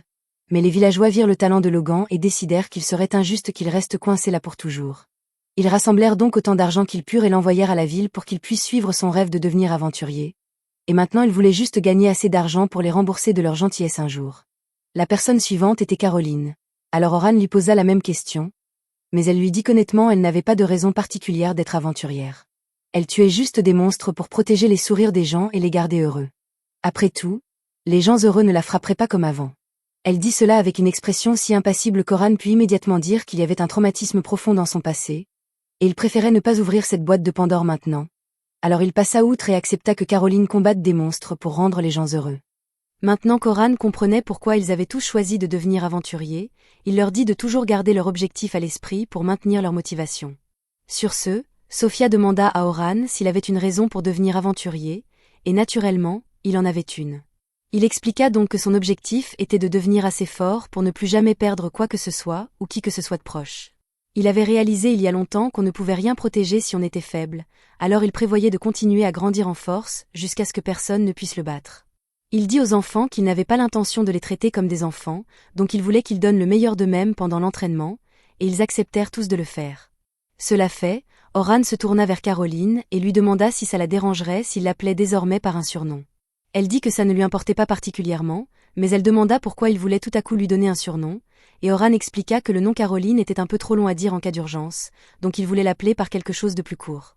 Carole comprit, alors elle demanda à Orhan de choisir un surnom pour elle, et il décida de l'appeler Carole, ce qui sembla lui faire plaisir. Cependant, Logan et Sophia étaient jaloux que Caroline ait reçu un surnom d'Orhan, et pas eux, alors ils lui demandèrent de faire de même pour eux, et Orhan finit par appeler Logan Log et Sophia Sophie. Sur ce, il était temps pour eux de partir pour leur première session d'entraînement, alors ils se dirigèrent tous vers le donjon, et une fois arrivés, Carole eut pour tâche d'affronter quelques loups. Elle se rua sur eux avec ses dagues avec une féroce intention de tuer, mais en la regardant, Orhan ne put s'empêcher de se sentir un peu inquiet car sa façon de combattre était folle. Normalement, une défenseuse active comme Carole ne devrait pas essayer de vaincre les monstres. Elle devrait se concentrer à les distraire pour que l'attaquant puisse les achever, mais même pour une attaquante, elle était incroyablement imprudente en ce moment. Après avoir abattu l'un des loups, le second loup essaya de s'approcher furtivement de Carole par derrière. Orhan décida donc que cela suffisait pour aujourd'hui et intervint pour bloquer le chemin du loup et le tuer avant qu'il ne puisse blesser Carole. Une fois le loup éliminé, Oran s'adressa à Carole et lui rappela qu'elle devait faire attention à son environnement en permanence au combat pour ne pas se faire surprendre comme ça. Cependant, Carole lui dit qu'elle était parfaitement consciente que le loup s'approchait d'elle par derrière, et qu'elle avait intentionnellement fait semblant d'être sans défense pour l'attirer. Oran ne comprenait pas pourquoi elle ferait une chose pareille car elle aurait facilement pu se blesser en faisant ça, mais Carole lui dit que ce n'était pas un problème pour elle, et pour le prouver, elle sortit sa dague et se lacéra le poignet juste devant Oran, le tout avec un sourire aux lèvres. Oran paniqua et essaya d'arrêter le saignement, mais à sa surprise, la blessure guérit soudainement d'elle-même. Elle expliqua que c'était sa capacité spéciale, donc il lui était pratiquement impossible de mourir, et bien que les blessures fassent toujours mal, elle s'était habituée à la douleur, donc il n'y avait pas besoin de s'inquiéter pour elle. Le passé de Carole était considérablement sombre. Elle avait été capturée par l'église du Cycloman et détenue pendant des années parce qu'elle avait une capacité de régénération spéciale, et leur but était d'utiliser son pouvoir pour ressusciter le plus terrifiant de tous les monstres, le dieu maléfique. À cette fin, ils menèrent des centaines d'expériences atroces sur elle, et au moment où Carole fut retrouvée et secourue, bien que son corps fût encore intact grâce à sa capacité, son esprit avait été complètement brisé. Avec l'aide d'une réadaptation, elle put se rétablir suffisamment pour fonctionner normalement à nouveau, mais il y avait encore beaucoup de traumatismes non traités sous la surface qu'elle refusait d'aborder. Normalement, Oran aurait laissé Carole continuer à vivre dans son illusion pour ne pas lui faire de mal, mais il avait promis qu'il ne traiterait pas les enfants comme des enfants. Alors, il attira l'attention de Carole et lui dit de regarder les visages de Logan et Sophia. Ils avaient tous les deux l'air extrêmement inquiets, et Carole paniqua parce qu'elle ne comprenait pas pourquoi ils ne souriaient pas. Comme Oran le pensait, Carole avait une profonde obsession à s'assurer que ses amis puissent continuer à sourire, et elle pensait qu'il serait heureux si elle les protégeait. Mais Oran expliqua qu'il ne souriait pas parce qu'il n'aimait pas voir Carole se blesser. Carole dit que cela ne devrait pas être un problème puisque ses blessures guérissaient toutes, mais bien qu'il soit vrai qu'elle ne subirait pas de blessures durables à cause de son comportement imprudent, elle ressentait toujours de la douleur, et savoir que cela blessait ses coéquipiers autant que cela la blessait. Carole acceptait de se faire du mal, mais elle ne supportait pas l'idée de faire du mal à ses amis. Elle supplia donc Oran de lui dire quoi faire, et il l'informa qu'elle devait juste arrêter de se faire intentionnellement du mal. Carole laissa tomber ses dagues par réflexe et se mit à s'excuser encore et encore pour ce qu'elle avait fait. Oran essaya de la calmer, mais elle s'écarta instinctivement et le supplia de ne pas la frapper car, à l'époque où elle était retenue captive, si elle faisait une erreur, elle était toujours battue pour ça. Mais Oran prit Carole dans ses bras et l'assura que plus personne ne la frapperait désormais. Maintenant que Carole savait qu'elle ne pouvait pas se laisser blesser tout le temps simplement parce qu'elle pouvait guérir, elle avait beaucoup de travail car, jusqu'à présent, elle n'avait jamais appris à esquiver les attaques. Oran la mit donc au travail dans une simulation d'entraînement qu'il créa. Pendant que Carole était occupée avec ça, Oran fit travailler Logan avec une lance pour qu'il puisse remplir plus d'une fonction en tant qu'enchanteur. Et quant à Sophia, il lui fit compter à rebours à partir de 1000 en groupe de 7 tout en maintenant 2 cercles magiques en même temps et en devant lancer différents types de magie sur commande pour l'aider à maîtriser le traitement parallèle. Elle commençait à être submergée par toutes les informations dont elle devait se souvenir. Mais Oran lui dit qu'elle ne pouvait pas se permettre d'être distraite ou de paniquer sur le champ de bataille car ses coéquipiers compteraient sur elle. Cependant, elle finit par paniquer quand même et pointa simplement son bâton vers l'une des cibles. Mais même si rien n'aurait dû se produire, Sophia sentit une vague de pouvoir quitter son corps, ce qui finit par renverser la cible, et elle n'eut même pas besoin de lancer un sort pour le faire. Après avoir informé Oran de ce qui s'était passé, il sembla croire que cela pourrait signifier que Sophia manifestait une capacité spéciale. Sophia ne pensait pas être assez bonne pour en avoir une, mais puisqu'elle était liée à Selma, Oran pensa que c'était possible. Plusieurs jours d'entraînement passèrent, et maintenant Carole était capable d'esquiver les attaques de toutes directions assez facilement. Logan était devenu assez compétent avec sa lance, et Sophia était devenue très bonne dans son exercice de traitement parallèle. Collectivement, ils étaient devenus assez forts pour nettoyer le 20e étage par eux-mêmes, mais ils avaient encore un long chemin à parcourir s'ils voulaient devenir de grands aventuriers. Juste à ce moment-là, Oran fut appelé hors de sa session d'entraînement car le forgeron avait enfin terminé son épée sur mesure, et d'un seul swing, il put dire que cette chose était absolument parfaite pour lui. Il remercia donc le forgeron et jura d'utiliser cette lame pour protéger tout ce qui lui était cher. C'était la fin de l'épisode 10.